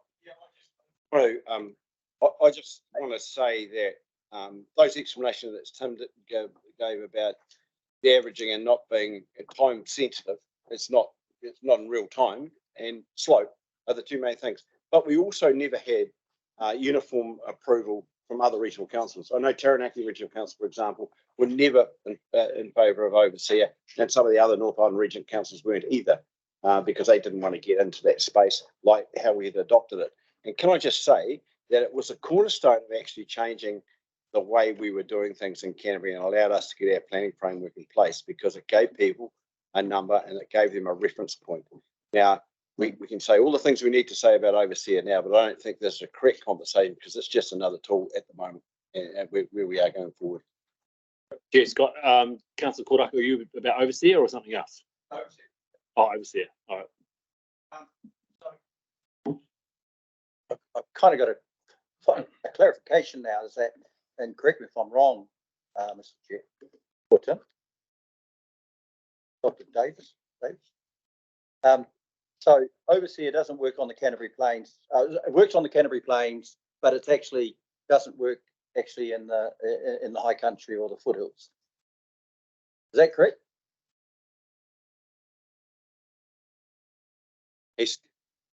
Yeah, I can see that. Look, on Canterbury high country farms, there are areas of the farm where you would still have confidence. So, for an example, if you took a Marama station is probably 80% hill country, mountainous, 20% is on the Ahuriri flats, and it's analogous to the Canterbury Plains. So for that part of the farm, you'd have a reasonable amount of confidence around overseer. But for once you're up on the hill country, then no, you wouldn't. And part of the issue has been about the way you average across farms and things like that. Sorry. That's a monitoring tool, isn't it? Or is it a data collection tool, or what is it? Modeling, a model. Okay.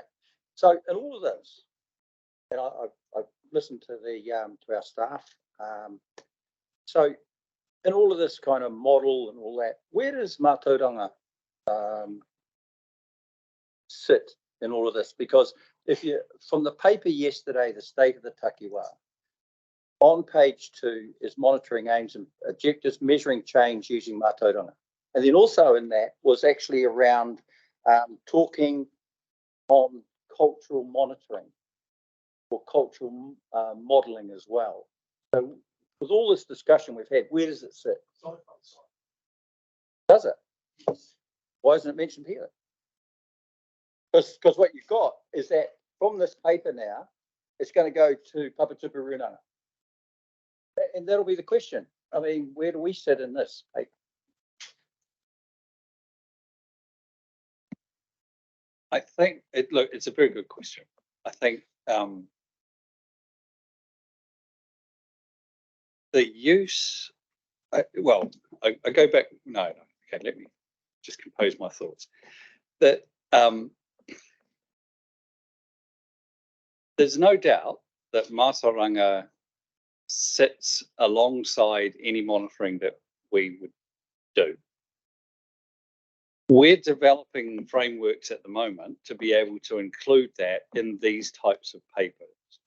I don't believe we're certainly not in a position now to be able to pull that together into a joint paper. But I can imagine, for example, for Te Ropotuia, that is the type of thing that we would be pulling in together, because obviously the Mātauranga sits with Papatupu Runanga, so it would need to be done together. So we're right now, this is based purely on the biophysical monitoring that is being done, but it is the intention certainly that into the future it would be pulled in together for this type of paper.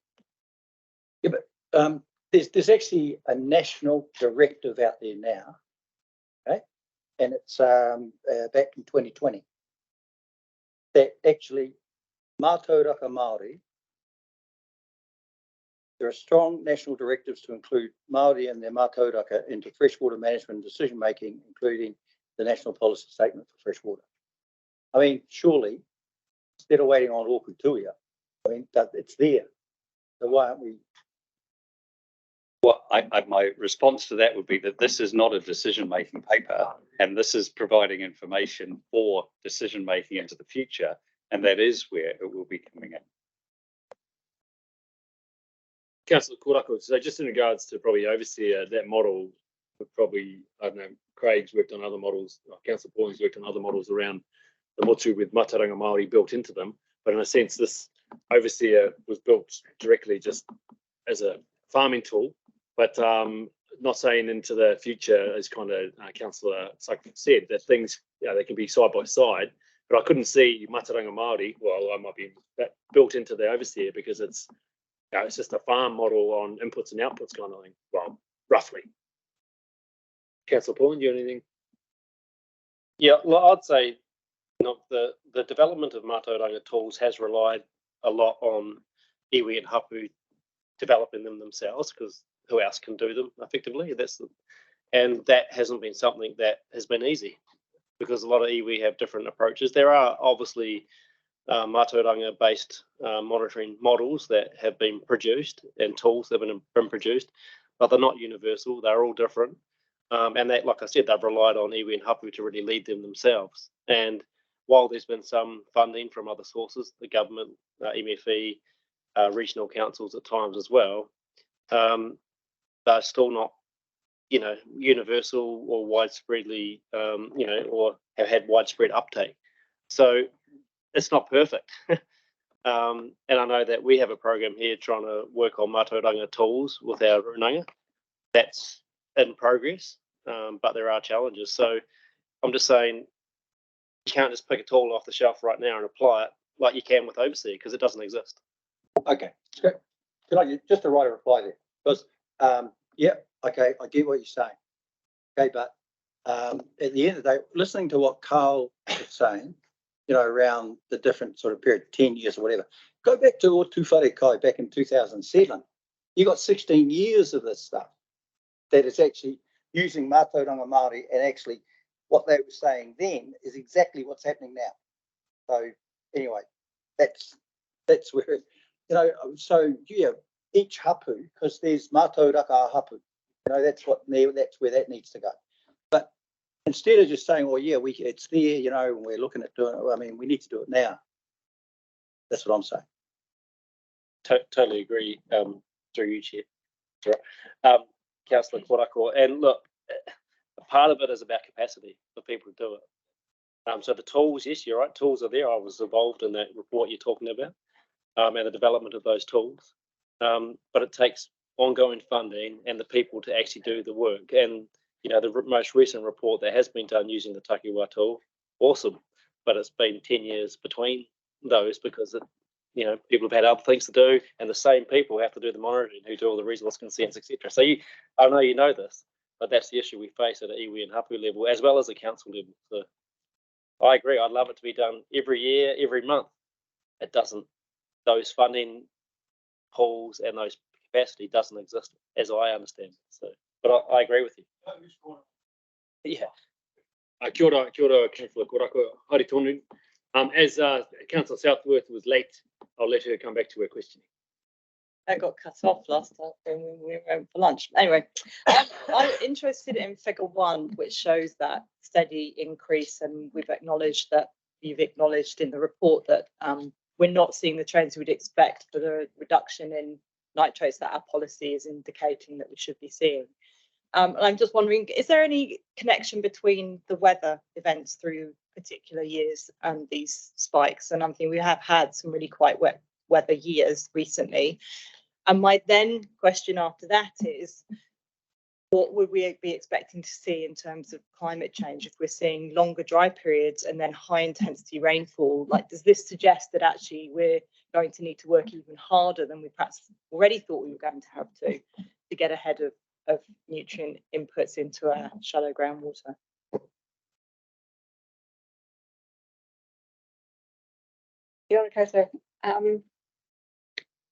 Yes, definitely there's a weather signal in those annual. We have different climate patterns over different years, and as Carl talked about, we try and use 5 or 10 year averages for things like trend and medians so that we smooth some of that out. Yeah, so you can see there were like every other year in the sort of 2006, 8, 10 period were either really snowy years or really wet years, and we had some really heavy rainfall over last July, which is probably what's pushed up the 2022 results. The thing is that the water is just the driver, so the nitrogen has to come from the land use, and it sits there until the driver pushes it through. And so sometimes you have a bit of a longer lag before it comes through, and sometimes you have a shorter lag because you've had a lot of the driver pushing it down. Regarding the climate change issue, we're working on a science climate change report for Canterbury that's trying to look at those sort of questions. I think it's almost there, but one of the things we noticed with groundwater was that we did some intensive sampling after the heavy rainfall last May when the Ashburton floods happened, and we think that a lot of that water didn't actually go into the ground. A lot of it went off as surface flooding. So what it took was the more sustained wet period over last July rather than extreme events to drive things down into the ground. And so it would depend on the balance of like how much more we're going to have longer wet periods versus how many more of these extreme one-off events we have that would influence what was going to get to the groundwater. But the main point is that it's the land use that's creating the nitrate to be pushed down. So if we did something about how much nitrate is in the ground, that would bring the concentrations down regardless of what the weather patterns do in future. Does that make sense? One final question. So later on in the report about E. coli, so it mentions that in 2022 it was slightly higher than average E. coli measurements or detected in the wells in 2022. I know through in our zone committee meetings, the E. coli has been flagged. I know it's an indicator, pathogens, as being something that's particularly of concern from a health point of view, and that there's been a lot of press around nitrates, but actually E. coli is really significant, and that's very much a rapid, really quite an instantaneous response to proximity of fecal matter to drinking water wells. So, given that that is the situation of 2022, are we going to be doing any alert? Do we do alerts to the Whakamutunga, to the TAs to let them know?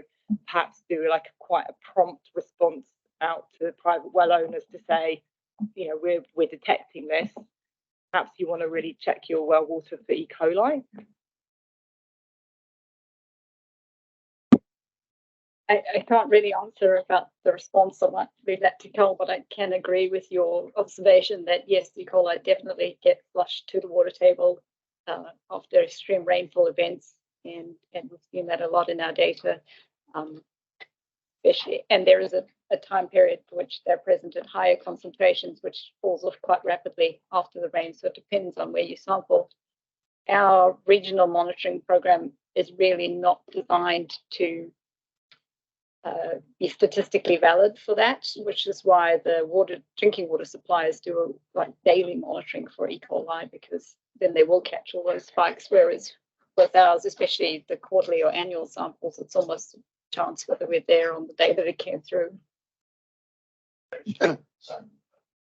I guess we'll leave it in response to Vicky's question as chair of the Central Plains the guesswork committee, where we're doing monthly reporting and measurements. We do see those occasional spikes of E. coli, and one of the challenges that we've been faced and asked our science team to go back and look at it, what are the circumstances? So we're trying to find out whether we've had septic tanks sitting within a proximity, stocking rates within a proximity, a whole bunch of metrics that might drive those occasional spikes in E. coli. And to date, we haven't found anything that sort of points a finger at it. Could be this, could be that.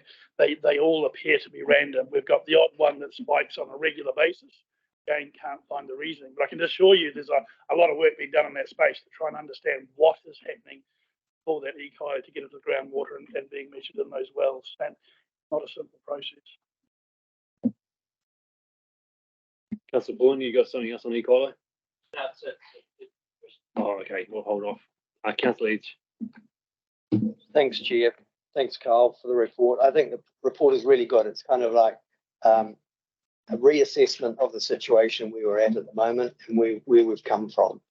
And I think that's really good. It's kind of provides me with a bit of information and understanding. I'm just really concentrating on a couple of things on page 48. Page 48, item 35. It kind of refers to response and water quality after past land use changes like forestry and irrigated beef. The number one thing is that it doesn't actually mention intensive dairying, which would have been good to see that in here. And obviously it's probably intended as something else, but that would have been just a comment. Item 37, it talks about the previous focus of the Land and Water Regional Plan as being looking at large-scale cumulative effects across whole catchments and averages in physical time lags. And the focus at that time was not on how early initial changes could be detected if we sampled near to the source. Kind of related to that, I'm just wondering, I'm kind of referring to the PC7 decision or query from the commissioners, where in Waimakariri, they left some of their decisions open for 5 yearly reviews of the nitrate effects in the groundwater. And I'm just wondering, in terms of that 5 yearly assessment, will you be looking at perhaps a different approach to the wells that you're using to assess the implications for nitrate infiltration in Waimakariri?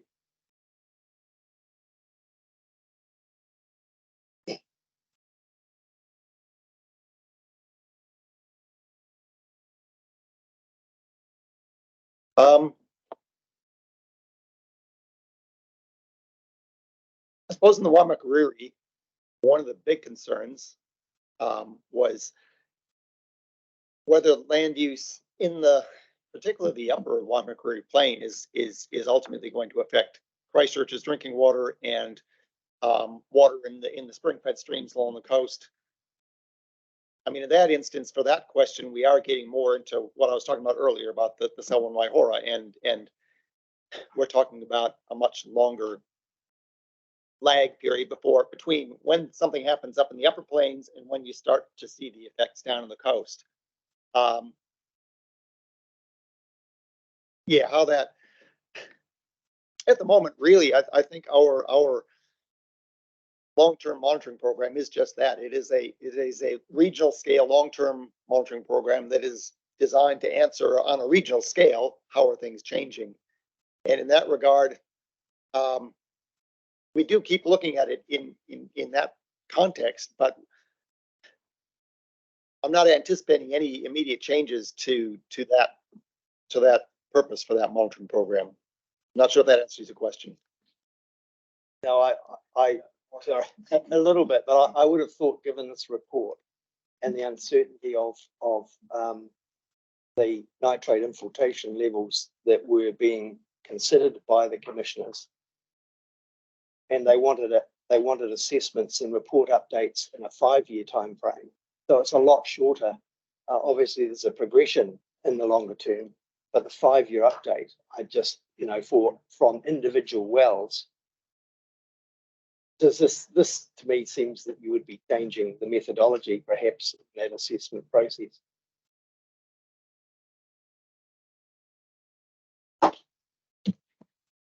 I think we might consider, and like Carl said, we have a long-term regional scale monitoring network that does its thing, but we do filter that data to try and answer more specific questions, and that's something we would try if we were doing a 5-year reviews. We might be filtering to only look at the wells that are screened at the water table. For the Whakamutunga, it's not a solo venture.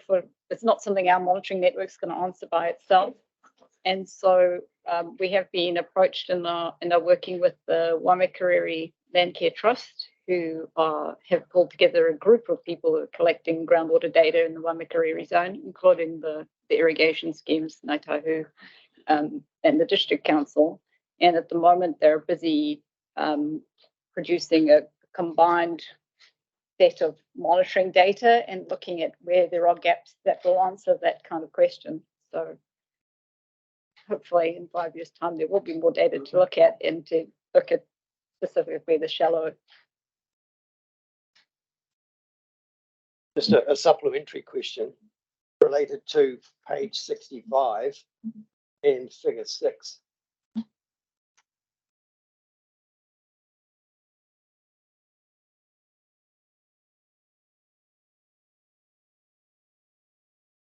Page 65. Sorry, my page numbers are out in the actual report, so could you just give me that's figure 6, which is the tenure trend? Yeah. Thank you.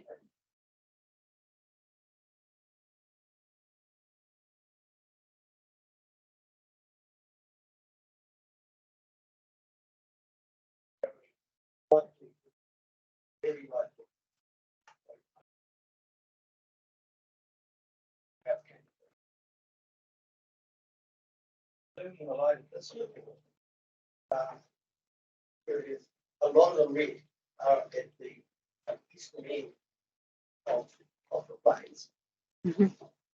Are they giving indications of point source or air discharge, or are they accumulated from runoff of the river up?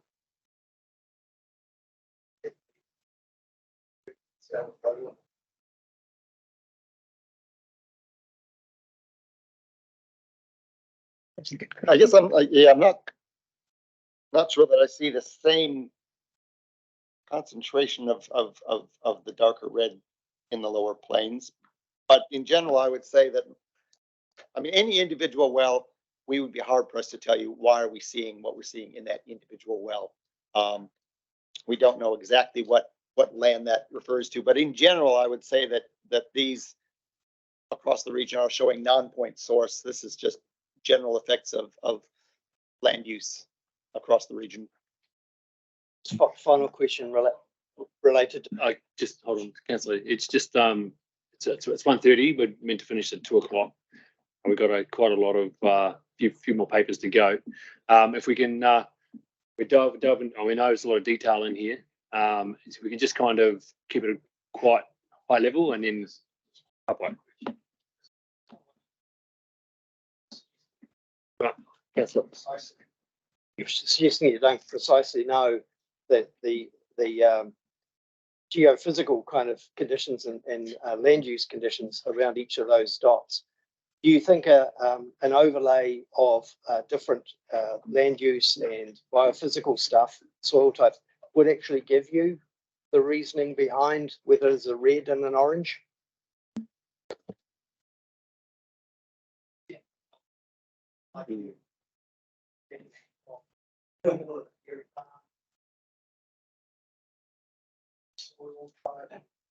Yeah. Yeah. No, I don't think it would, because we have done that in the past, and I think the point is that this is sampling across the region to look at a regional scale picture, and to try and delve too deep into any individual dot is really not what the purpose of the monitoring is, and it's likely to lead you down a path that we just can't answer. So it's really intended to look at the pattern of the dots across the region. The lighter orange, the lighter red and the darker red are really just different statistical confidence in the trends. They're not like this trend is at a higher concentration than another. Just how good the fit is of a trend.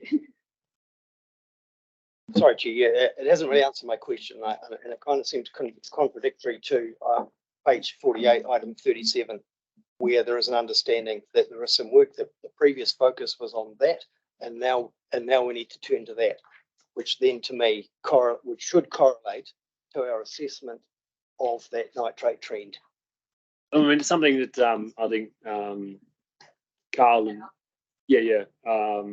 Carl and Lisa and that can maybe even take away and look at the question from Councillor Edge, and then just points of clarification and where we can answer those. You happy with that? Yeah, kia ora. That's finished. Councillor Edge, Councillor East. It's been a while since I put my hand up, so I hope I've sort of got my train of thought still going. Just going back to the overseer modelling, and then Nook raised the Mataranga modelling as well. And I look through the document and I see the word estimated a hell of a lot coming through. So, having been someone that in a past life got burnt on computer modelling a bit, my question really is, can in documentation going forward, can we have an indication of the error of margin of error, I should say, for some of the data? A model is generally only as good as the data you're putting into it, and I'm playing the devil's advocate, I suppose, here, and I would like to see in reporting that we get an indication of confidence in the modelling, and some reflection of the margins of error that we may be incurring in some of the data that we are utilising to make these forecasts. I mean, look, I'm encouraged by Councillor Sunkel's comment earlier that overseer is probably giving us a good idea of trends and where we may be heading. But as I said, as someone that has had some experience badly with computer modelling in the past, I would like to actually see some documentation or an appendix to the documents, just looking at the data source and margins of error and how that may impact plus or minus on our trends and our appreciation of what's actually happening in our area. Thank you. Can I give you some confidence, Councillor East, that the overseer budget that I've just done for my farm, and I'm due for my triennial farm audit, the audit process, when that auditor comes onto the farm, validates the information that I have put into that overseer budget. So it looks at my effluent disposal, my irrigation records, my application rates, my fertiliser rates, my stocking rates. So whilst you may be able to gain an overseer budget, when it comes to the audit process that we employ, looking at it, those numbers are validated on farm with records to ensure that the processes are in place. And perhaps just to follow that up, just say that there are different parts to overseer, and what Councillor Sunkel's just outlined is it's also a database of all of the farm records that are, the sorts of things that Councillor Sunkel was just talking about, as well as a model. And actually what was being reported on here was a mixture of both. Some of it is measured, some of it is estimated. But I take your point, Councillor East. Kia ora, Councillor Paul. Kia ora koutou. Yeah, it's a big report to digest, and some pretty full-on reading for us in terms of some of the results, especially around the 60% for being over 2.4 and all that with the shallow groundwater. So hence a lot of discussion around the table, I think. My question's around point 51 in the paper, which to me is really interesting, and it follows the talk about the efficiency and irrigation and how that's caused some issues that we may not have seen when we modelled things in the past. And it talks about we're investigating why we're not seeing the cross correlation of this trend, so the trend from the overseer data with our annual groundwater survey. And for one, I think we trust our own survey rather than the model data, so that's where I'm at. But my question is, how long will that work take? And can you provide some more detail of what that involves?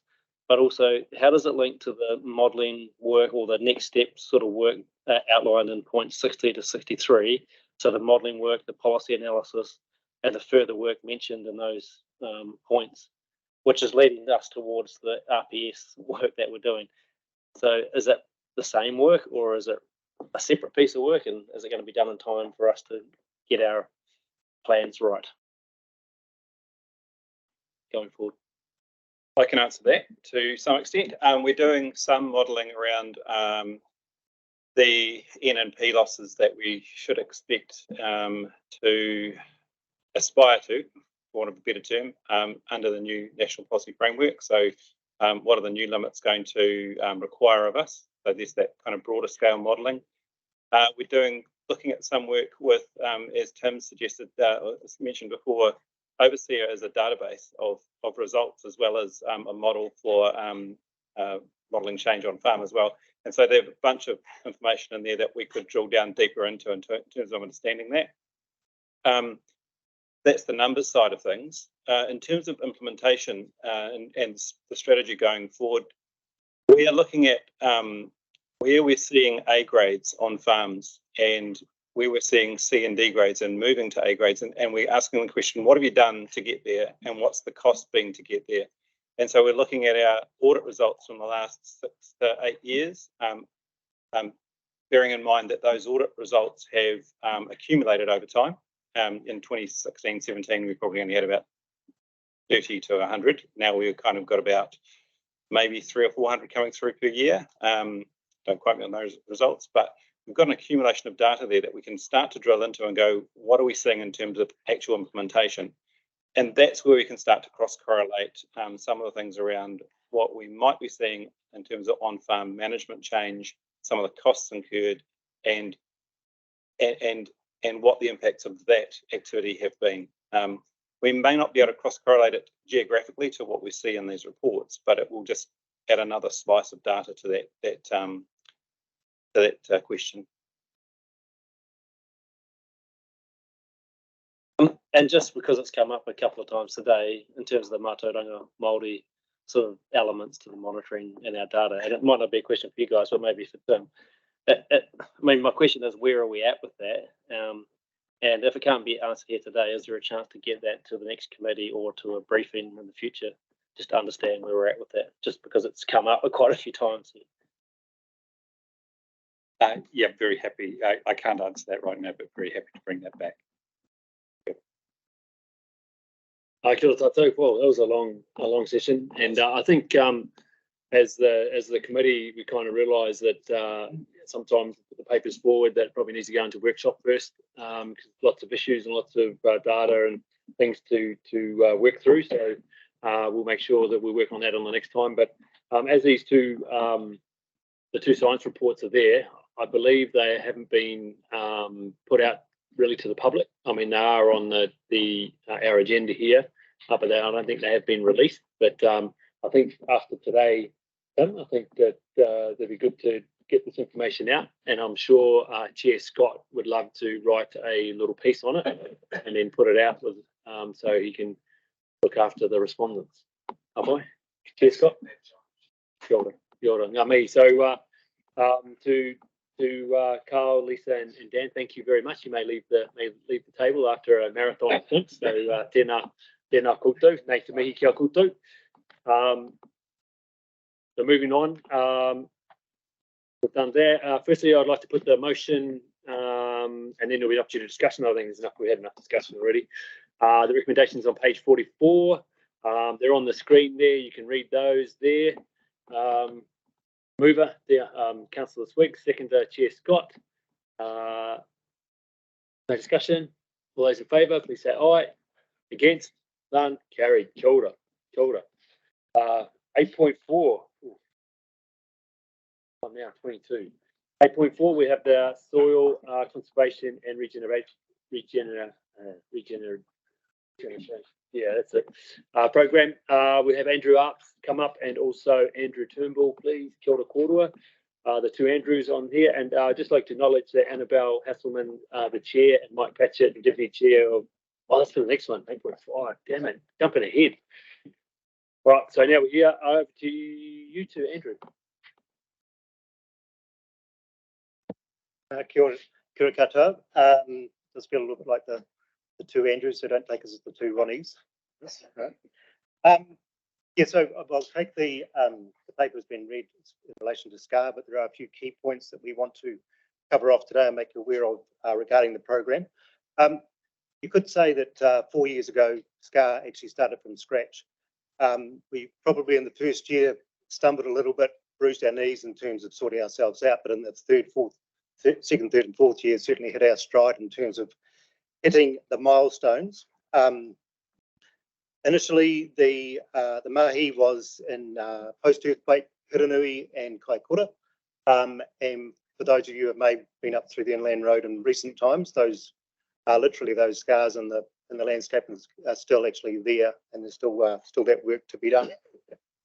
Obviously, there's been gains on the ground through the treatments applied with the program, the retirement of land, the land use capability maps that have been done, and the advice given have really informed the landowners, and they really value them. And for that matter too, it's also built capability. One of the programs is about building capability in soil conservation throughout Environment Canterbury. And for that matter, some of that has also come from the relationships that we've and when we've reached out to other regional councils running similar programs. One aspect that's probably should not be undervalued within this is actually not just the work we're doing on the ground, but the people involved, the relationships that have been built, the number of gates that this program has opened, and other conversations that it's allowed to start through the trust that has been built. And I'd say really compliment Andrew, Sam, Pete and Kaikoura and Anna and Meredith and Yana. They've all done a great job as far as doing that work. It's also dovetailed and complemented other programs such as the Rivers Boom transition work and also Mira Ruka, along with other programs that we've got in place within Environment Canterbury. We have had engagement with Runanga, in particular Ngāti Kuri, over this program, but we do acknowledge that we can take that further. And in fact, we have a meeting early next week, Hui, to discuss their engagement in the program going forward, and possibly some mahi that they will be able to do for us to deliver the program. Just still sticking with the people part of it, I'd say that the appreciation by the community and the landowners has been very complimentary and appreciative of the work we've done, and very much in the vein of they value our working, well, they value working with us, so to speak, in terms of addressing an issue. Catherine here and I were at a meeting with Hiranui District Land Care Group about a month ago, and the way they spoke of what they term as being the SCAR team, but meaning the land management team, was extremely complimentary. I'd almost go as far as to say slightly affectionate towards them in terms of the relationship that they had. I won't go too far into it. Yeah. And there's one in particular that stood out where he said that he would not have progressed as much on his land and on his farm if it hadn't been for the advice and support that he had received from Environment Canterbury, which was very, very pleasing. And even as far as yesterday, there's an email I've got here received, which relates to a field day held at Glenmark Springs last week, which Councillor Swiggs and Councillor East also attended. But just the comment in here about ECAN are served by both of you well. It just continues to come through in terms of that, and sort of shows the power of, should we say, boots on the ground, connecting with the community to deliver the program. And so this is a really good example of the work that our land management advisors kind of quietly do, get on with and deliver. And also pleased to say that we've just signed another 4-year agreement with MPI, so this program will continue on, and there's a few new, shall we say, evolving milestones within it to take us a little bit further. Yeah. Any questions at all? Councillor Southwood. Well, I do have one. I had to put my hand up, but then the mentions about funding for land use capability mapping. And I'm just wondering, does that information get collated and is made available to the public, and to local landowners more broadly than just that to the farm to which it relates? Oh, sorry. Land use capability maps as such are the other farmers for the property. So in short, no, they don't. But there is the National Inventory of Land Resource, or the Land Resource Inventory, that can be used in that larger scale, looking at a catchment. Yeah. Another one was around in the photograph. It looks like poppy poles are going into the channels, into the actual erosion sort of marks on the landscape that look like they've been eroded. And I understand so there's been some work done looking at some of the native options like cabbage trees on the Christchurch hills, and there's been some possible link between water going down through the roots and actually exacerbating underrunners. And I just wonder, is there something about poplars that means that that's not a risk here, or and are you also looking at native trees? The geology is a little bit different on the Port Hills. You've got loess, which is really fine sediment, so moves with water. So poplars are used to hold mass movement and don't work with fine sediment, so will exacerbate tunnel gullying and underrunners when not used properly. So we avoid that when possible. That use of natives? The use of natives, through the program, we've found that protecting what's already there on farm is a better spend biodiversity value wise. So we've focused our efforts on that by stock exclusion and in some cases deer fencing and permanently retiring areas that are providing sediment to catchments. Go to Councillor Southworth, Councillor Edge. Thanks, Chair. Thanks, Andrew. I think the report's really good. I'm particularly interested in the mapping on page 157, which is that one there. Is that a general national part of the National Land Inventory series? I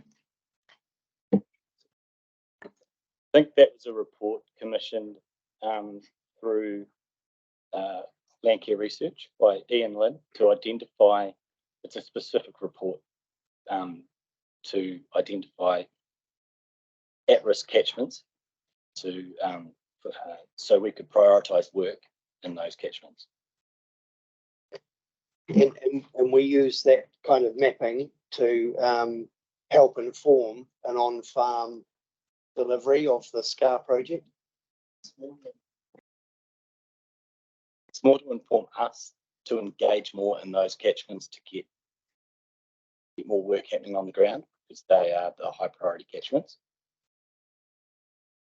I suppose what I'm getting at is spatial planning and using the analysis on that sort of information to provide a multiple range of information that we can use to pass on to individual catchment groups, those sorts of things, to provide almost guidance on whole of farm land management. Not only, I suspect, if you've used it in a different way, would it provide a valuable resource by having some other layers such as biosecurity layer or a biodiversity layer that you could then help inform where you're going onto a property to deal with erosion. You're also looking at the same time potentially at, say, Nasala tussock or biodiversity regeneration, that sort of thing, which is part of your list of things that you consider on the farm. So it's the land use capability mapping with some add-ons.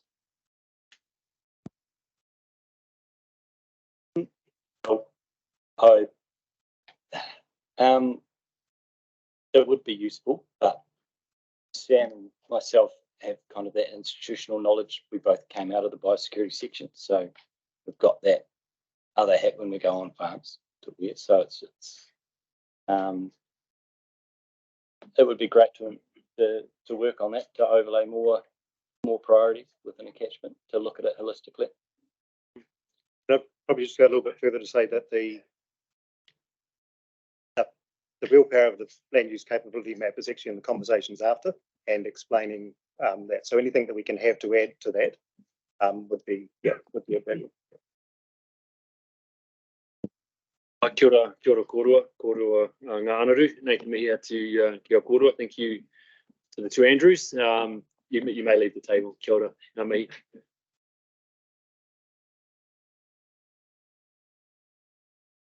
The recommendation is on page 117, recommendation 8.4, received the update of the soil conservation and regeneration program.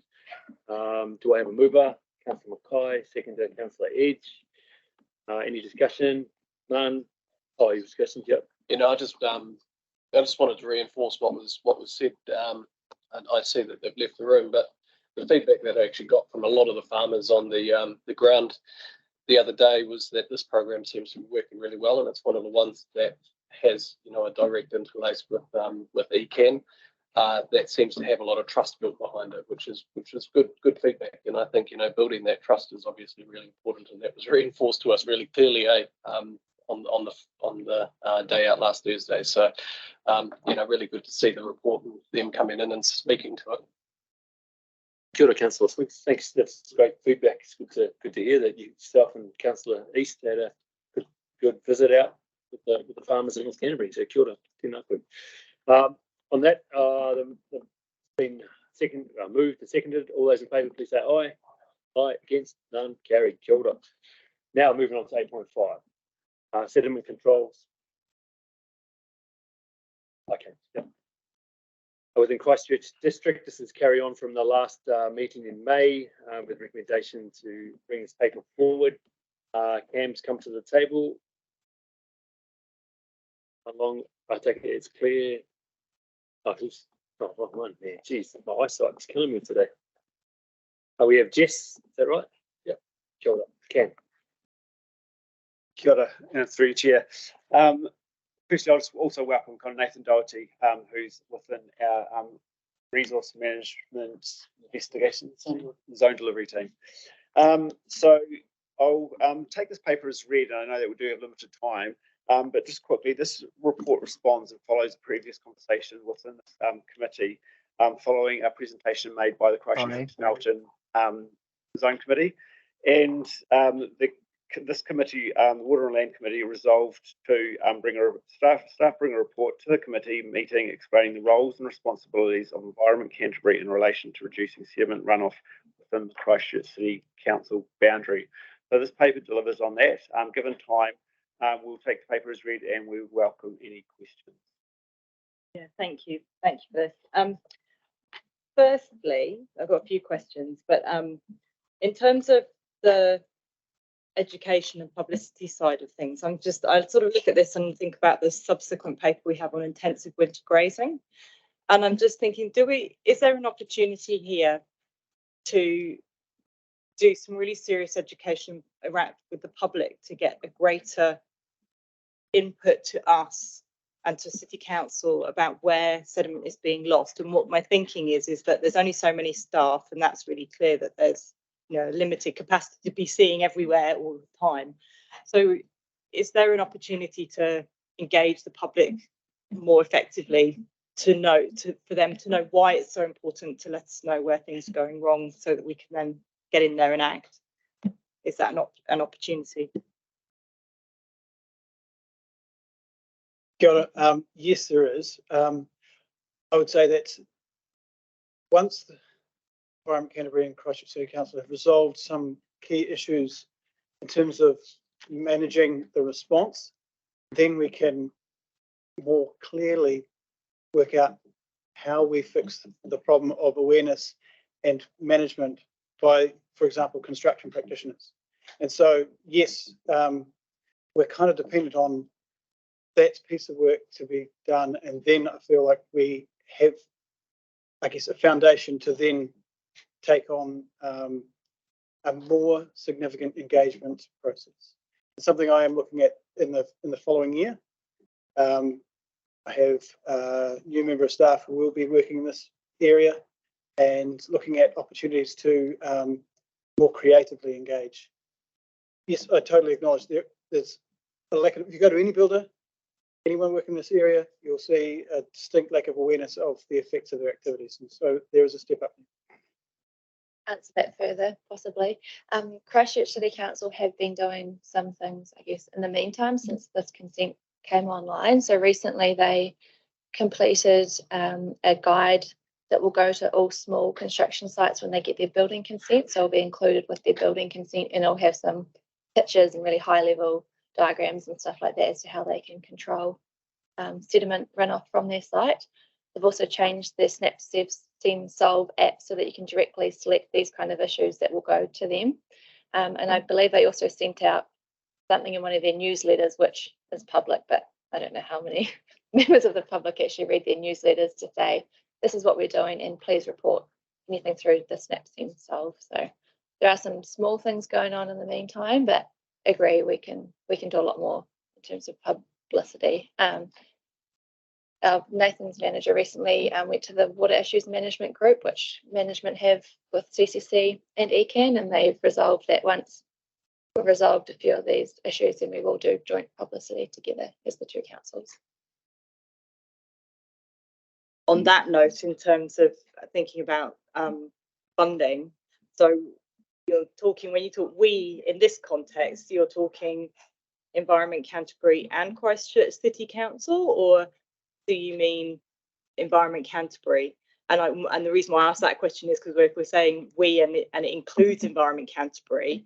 Are you putting sufficient investment or sufficient funding requests in to what will be the long-term plan next to ensure that we can actually step up to what needs to be done? Because that's obviously a key issue, is funding.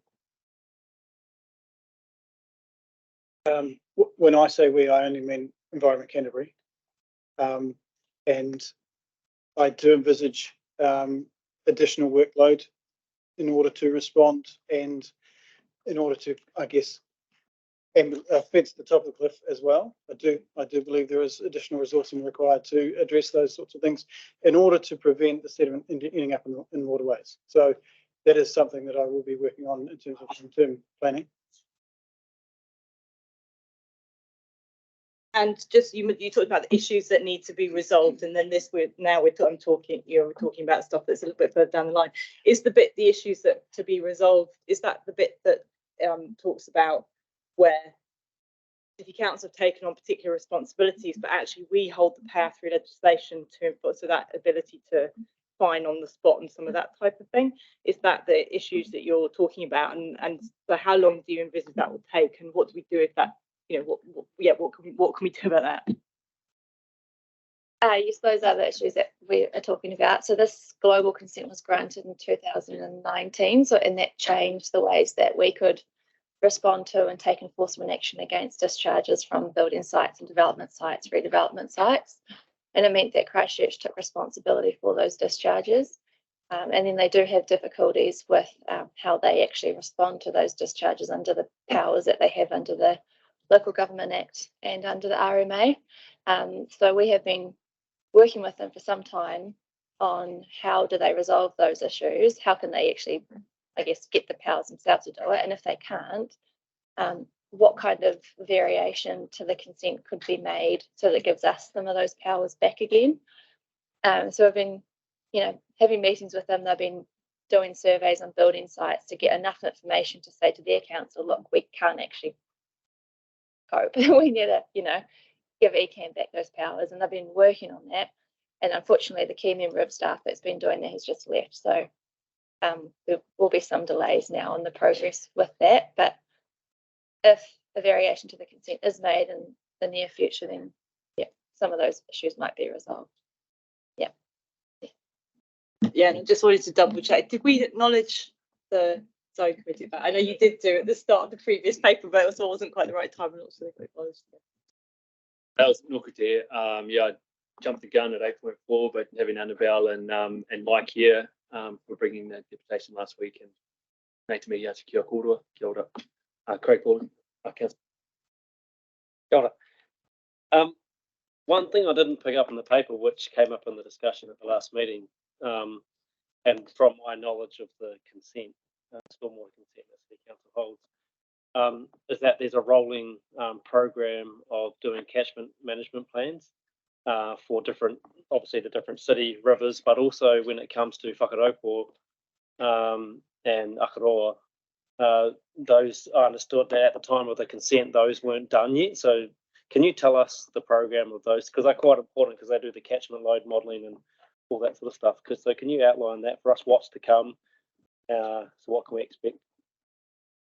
Yeah, I can talk to that. So when the consent was granted, I believe only 1 or 2 stormwater management plans were in place, and so they had to undertake a program of works to develop those stormwater management plans. The consent originally had a set of dates in it, and then they did apply for a variation last year, and it was granted to extend those dates because they were taking longer than they envisaged and they didn't have the staffing. So to date, we have certified the stormwater management plan for the Ihutai and coastal areas. The Huratini and Opuaho SMPs have been submitted but not certified yet because we're not quite happy with where they're at, so they're still working on those. The Otakai Kino was out for public consultation recently, and so it's about to be submitted certification to us. The Banks Peninsula one is currently being worked on, so that would cover Whakaropo and then the settlements. So CCC are currently in a consultation assessment process with what they will include in that. So they're looking at things like repairing all the stormwater outfalls in Diamond Harbour, maybe doing some contaminant load models for some settlements. Yeah, so they're working on it at the moment. I don't think it's been up for public consultation yet, though. Thank you so much. That's an awesome list of where we're at with it, and in particular following up on the Huritini and the Opa Waho. So you said start with us, they've been submitted, but there's some issues that we're working through. Is there some timeframes around when that may be resolved? They were submitted to us a year and a half ago. We reviewed those and we found that there were some areas that we wanted more information in or more areas of improvement. So it went back to Christchurch City Council. They had to engage consultants to work on some of those issues. And they are currently being held up on one thing, which a consultant is working on, and they hope to get that to us within the next couple of months for recertification. Thank you. I had a follow-up question, and it relates to the point in the paper about sediment from hillsides and areas outside the network that the Christchurch City Council's consent covers is not, within the scope of what City Council responsibilities are. So am I to take from that that's our responsibility then? So if I get a query from a resident about issues that they see, say around Taitapu, or not Taitapu, but the hills above Horsell and stuff, I'm directing to ECAN. Is that the best approach? Yeah, That's correct. Absolutely correct. Question in terms of the things that sit outside the comprehensive stormwater discharge consent. So I know that it says in the paper about there's high risk areas and high risk consents. Can you give us an idea about how many of those we have on our books that are outside the Christchurch City Council stormwater consent? Or are there thousands? I couldn't quantify them off the top of my head. So any big large scale subdivision that's going on that's greater than 5 hectares we'll be looking after them. So any of those, a lot of those big ones around Hallswell, the Sticks, around Cashmere, the big ones in Cashmere Hill, those are all on our books. In terms of high risk industrial sites that we're currently monitoring, I'd say there's probably 50 of those that we're currently monitoring annually on our list. There might be other ones that we're not monitoring annually because they're slightly down the priority chain. So a couple of hundred. Thank you. Yes. Mr. Councillor John. Nathan Mihi atu kia koutou, kia koe, Jess. Nathan, thank you for that. Thank you for bringing this paper from the last meeting, kind of updating the work that's going on. So Nathan Mihi kia koutou, Cam, tēnā koutou. You may leave the table.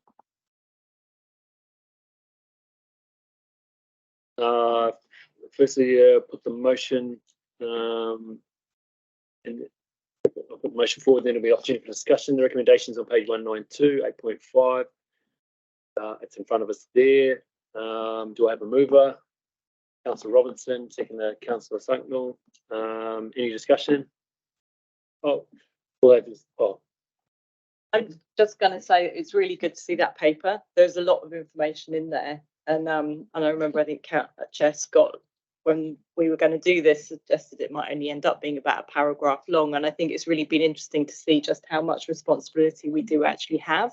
And it's good to hear that we're going to have some funding put forward, or requests for funding put forward in the long-term plan. And I think, as I alluded to, it's, this is like the city's winter grazing, which has a huge amount of attention from our council, as it rightly should. But actually, this is our city. And these rivers are, we love them very much. And many, many people look after them and help to try and drive this. But we have to step up and do our part. So I'm really pleased to see this paper. I'm looking forward to seeing what we do with it. Thank you. Just quick, I missed out asking a question, but I just found the seem to be quite a complicated arrangements of various documents within the structure. There's a stormwater management protocol 2022. There's the erosion and sediment control program 20, which was developed in 2007. and then we have a network discharge consent, and then there's a sediment discharge management plan. It would have been useful perhaps at some stage to see a little bit of a diagram about how they all fit together and who's responsible with what, and what the shortcomings of each might be. But I think Councillor Edge, I'm sure Dr. Davies got to pick that up and make sure there is a diagram. We can see a diagram in the future. Yeah, so thank you both for that, and acknowledge Councillor Southworth, for pushing this issue, bring it to a fore, especially from here and back on Banks Plencher and Takiwa. Sure, Councillor. It's been moved by Councillor Robertson, seconded by Councillor Fucking. All those in favour, please say aye. Against? None. Carried. Kia ora. Moving on to 8.6, intensive winter grazing in Canterbury. Can we please ask Claire and Sarah to the table? Kia ora koutou, I'll hand it over to you. Take the paper as the report is read. Kia ora. Right button, yep. Kia ora koutou. My name is Claire McDaniel and I'm a Principal Implementation Advisor here at Environment Canterbury, leading the development and delivery of our intensive winter grazing implementation program. And this is Sarah Heddle, who's a Principal Implementation Advisor, Farm Systems, who's also working with me on it. This is an update on our 3-year implementation program. We're just coming to the end of our first year, which has mainly been focused on education and kind of setting up all the tools and processes around these new regulations that have just come out. Well, come out at the end of last year. Next year, we're moving into a more focused program of work to support individual farmers in high-risk areas or groups to make sure that they can and are complying with the new regulations. So that will kind of be the next 2 years of this implementation program. Compliance this winter has mainly been focused around environmental effects. So we've done to make sure that farmers are implementing good management practices and are actually managing the activity on the ground well. So far, we've done one pre-grazing monitoring flight and one flight in Waimakariri zone and one flight in the Ashburton zone. That was in early May, and looking at how farmers set up paddocks and looking for opportunities for our land management staff to be able to support in situations where there could be some improvements before winter to mitigate any effects coming up. That was a really successful flight with also farms that have done really good stuff, followed up and had chats with farmers in those situations as well. So far, our consent numbers, we've had a little bit of an update this week on numbers. So in total, we've had 35 applications, and 7 of these have now been granted. So I think in the paper it said 3, but we've had a few over the last week go through to that final process as well. Yeah, and that's just my quick update. Thanks. Any questions, points of clarification from the report? Councillor Edge. Oh. Farmers are doing, where they've got the winter grazing and sort of high risk farms that kind of look at in particular. And they deal with some things through critical source areas. Do we have or provide farmers with like a guidance diagram or a little booklet of, just some visual thing rather than sort of words and rules and things, that it's just a simple little diagram to say, well, if this is the slope, is there any guidance? Yeah, we generally rely. Oh, sorry. Yes, we generally rely on a lot of industry resources for that. So a lot of the different industry groups have those kind of things, and also within the Ministry for the Environment, intensive winter grazing management plan module has a lot of information about that as well, because as you're probably alluding to, a lot of farmers are more visual rather than just going into the rules and regs and talking kind of legal stuff. So yeah, that's all part of it. We haven't developed our own to try and kind of avoid duplication on that one. There is also two sets of FAQs and guidance. One was developed by the regional and unitary councils, and it's a smaller document with some sort of basic guidance, and that includes things around critical source areas, strategic grazing, those aspects. And then there's actually some pretty hefty guidance documents that were commissioned by MFE through some of the Crown Research Institutes, and one of those is specifically for critical source areas. Go to Councillor Mackenzie. Thanks, Ian. In terms of the consents granted and consent application, are the 7 consents granted, are they individuals or are they global ones? And if the answer is yes, do you have an expectation as to how long it might take to process the global consent? So the 7 that are granted at the moment are individual consents, and they may be for individual property or landholding, because that's what's allowed for in the regulations. With the globals, they will cover larger numbers of properties. We've got some globals covering a couple of the irrigation scheme areas and a couple of the larger corporate entities. The processing of those globals is quite different because you're looking at different aspects. So that process is still ongoing. It will take longer just because of that. I probably wouldn't be able to give you a time frame on each of those, and then it depends too on the back and forth correspondence that goes on. So I think it's mentioned in the paper that we've got Section 92s going to those applicants at the moment, and so it'll just depend where we get to with that. Kia ora, Councillor Burns. Kia ora. Thank you, really good. I just want to query, I see on point 20 on page 202, just talks about the midwinter flight that you're about to take on. Has that occurred? Is that about to? No, it hasn't occurred yet. We did have it planned for the start of this week, but unfortunately the weather conditions weren't favourable for the plane. So we do have it kind of penciled in over the next 2 weeks.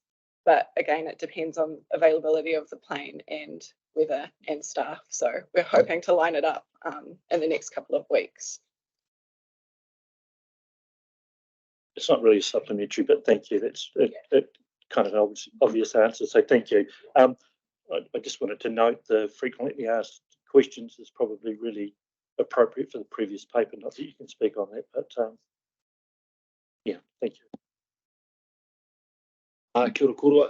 Councillor Southwood, did you have anything? No. All right. On that note, Claire and Sarah, thank you for the paper and then for the presentation. Thank you for that. You may leave the table. Kia ora. Tēnā koroa.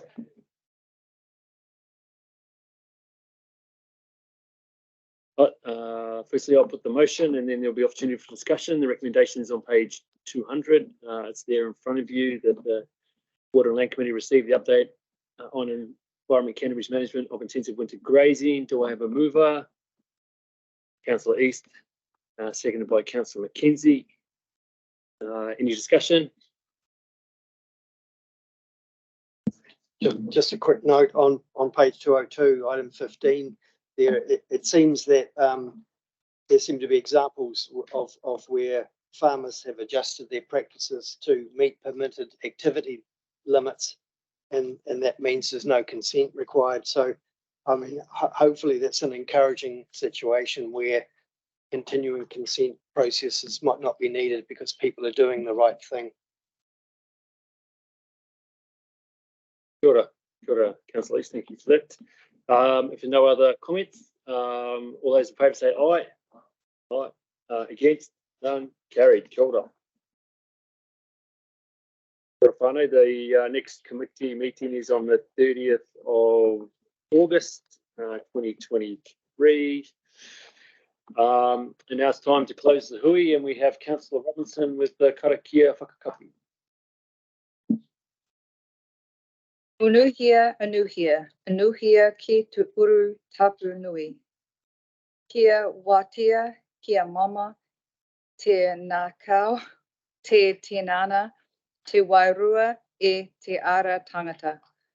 Koia rā e rongo, whakaraira ake ki runga. Kia tina, tina koe taike. Thank me kia koe Councillor Robertson, me te whakakapi te hui nei, no reira kia pai te ahi nei, tēnā koutou, mauri ora kia tape katoa. Pakite.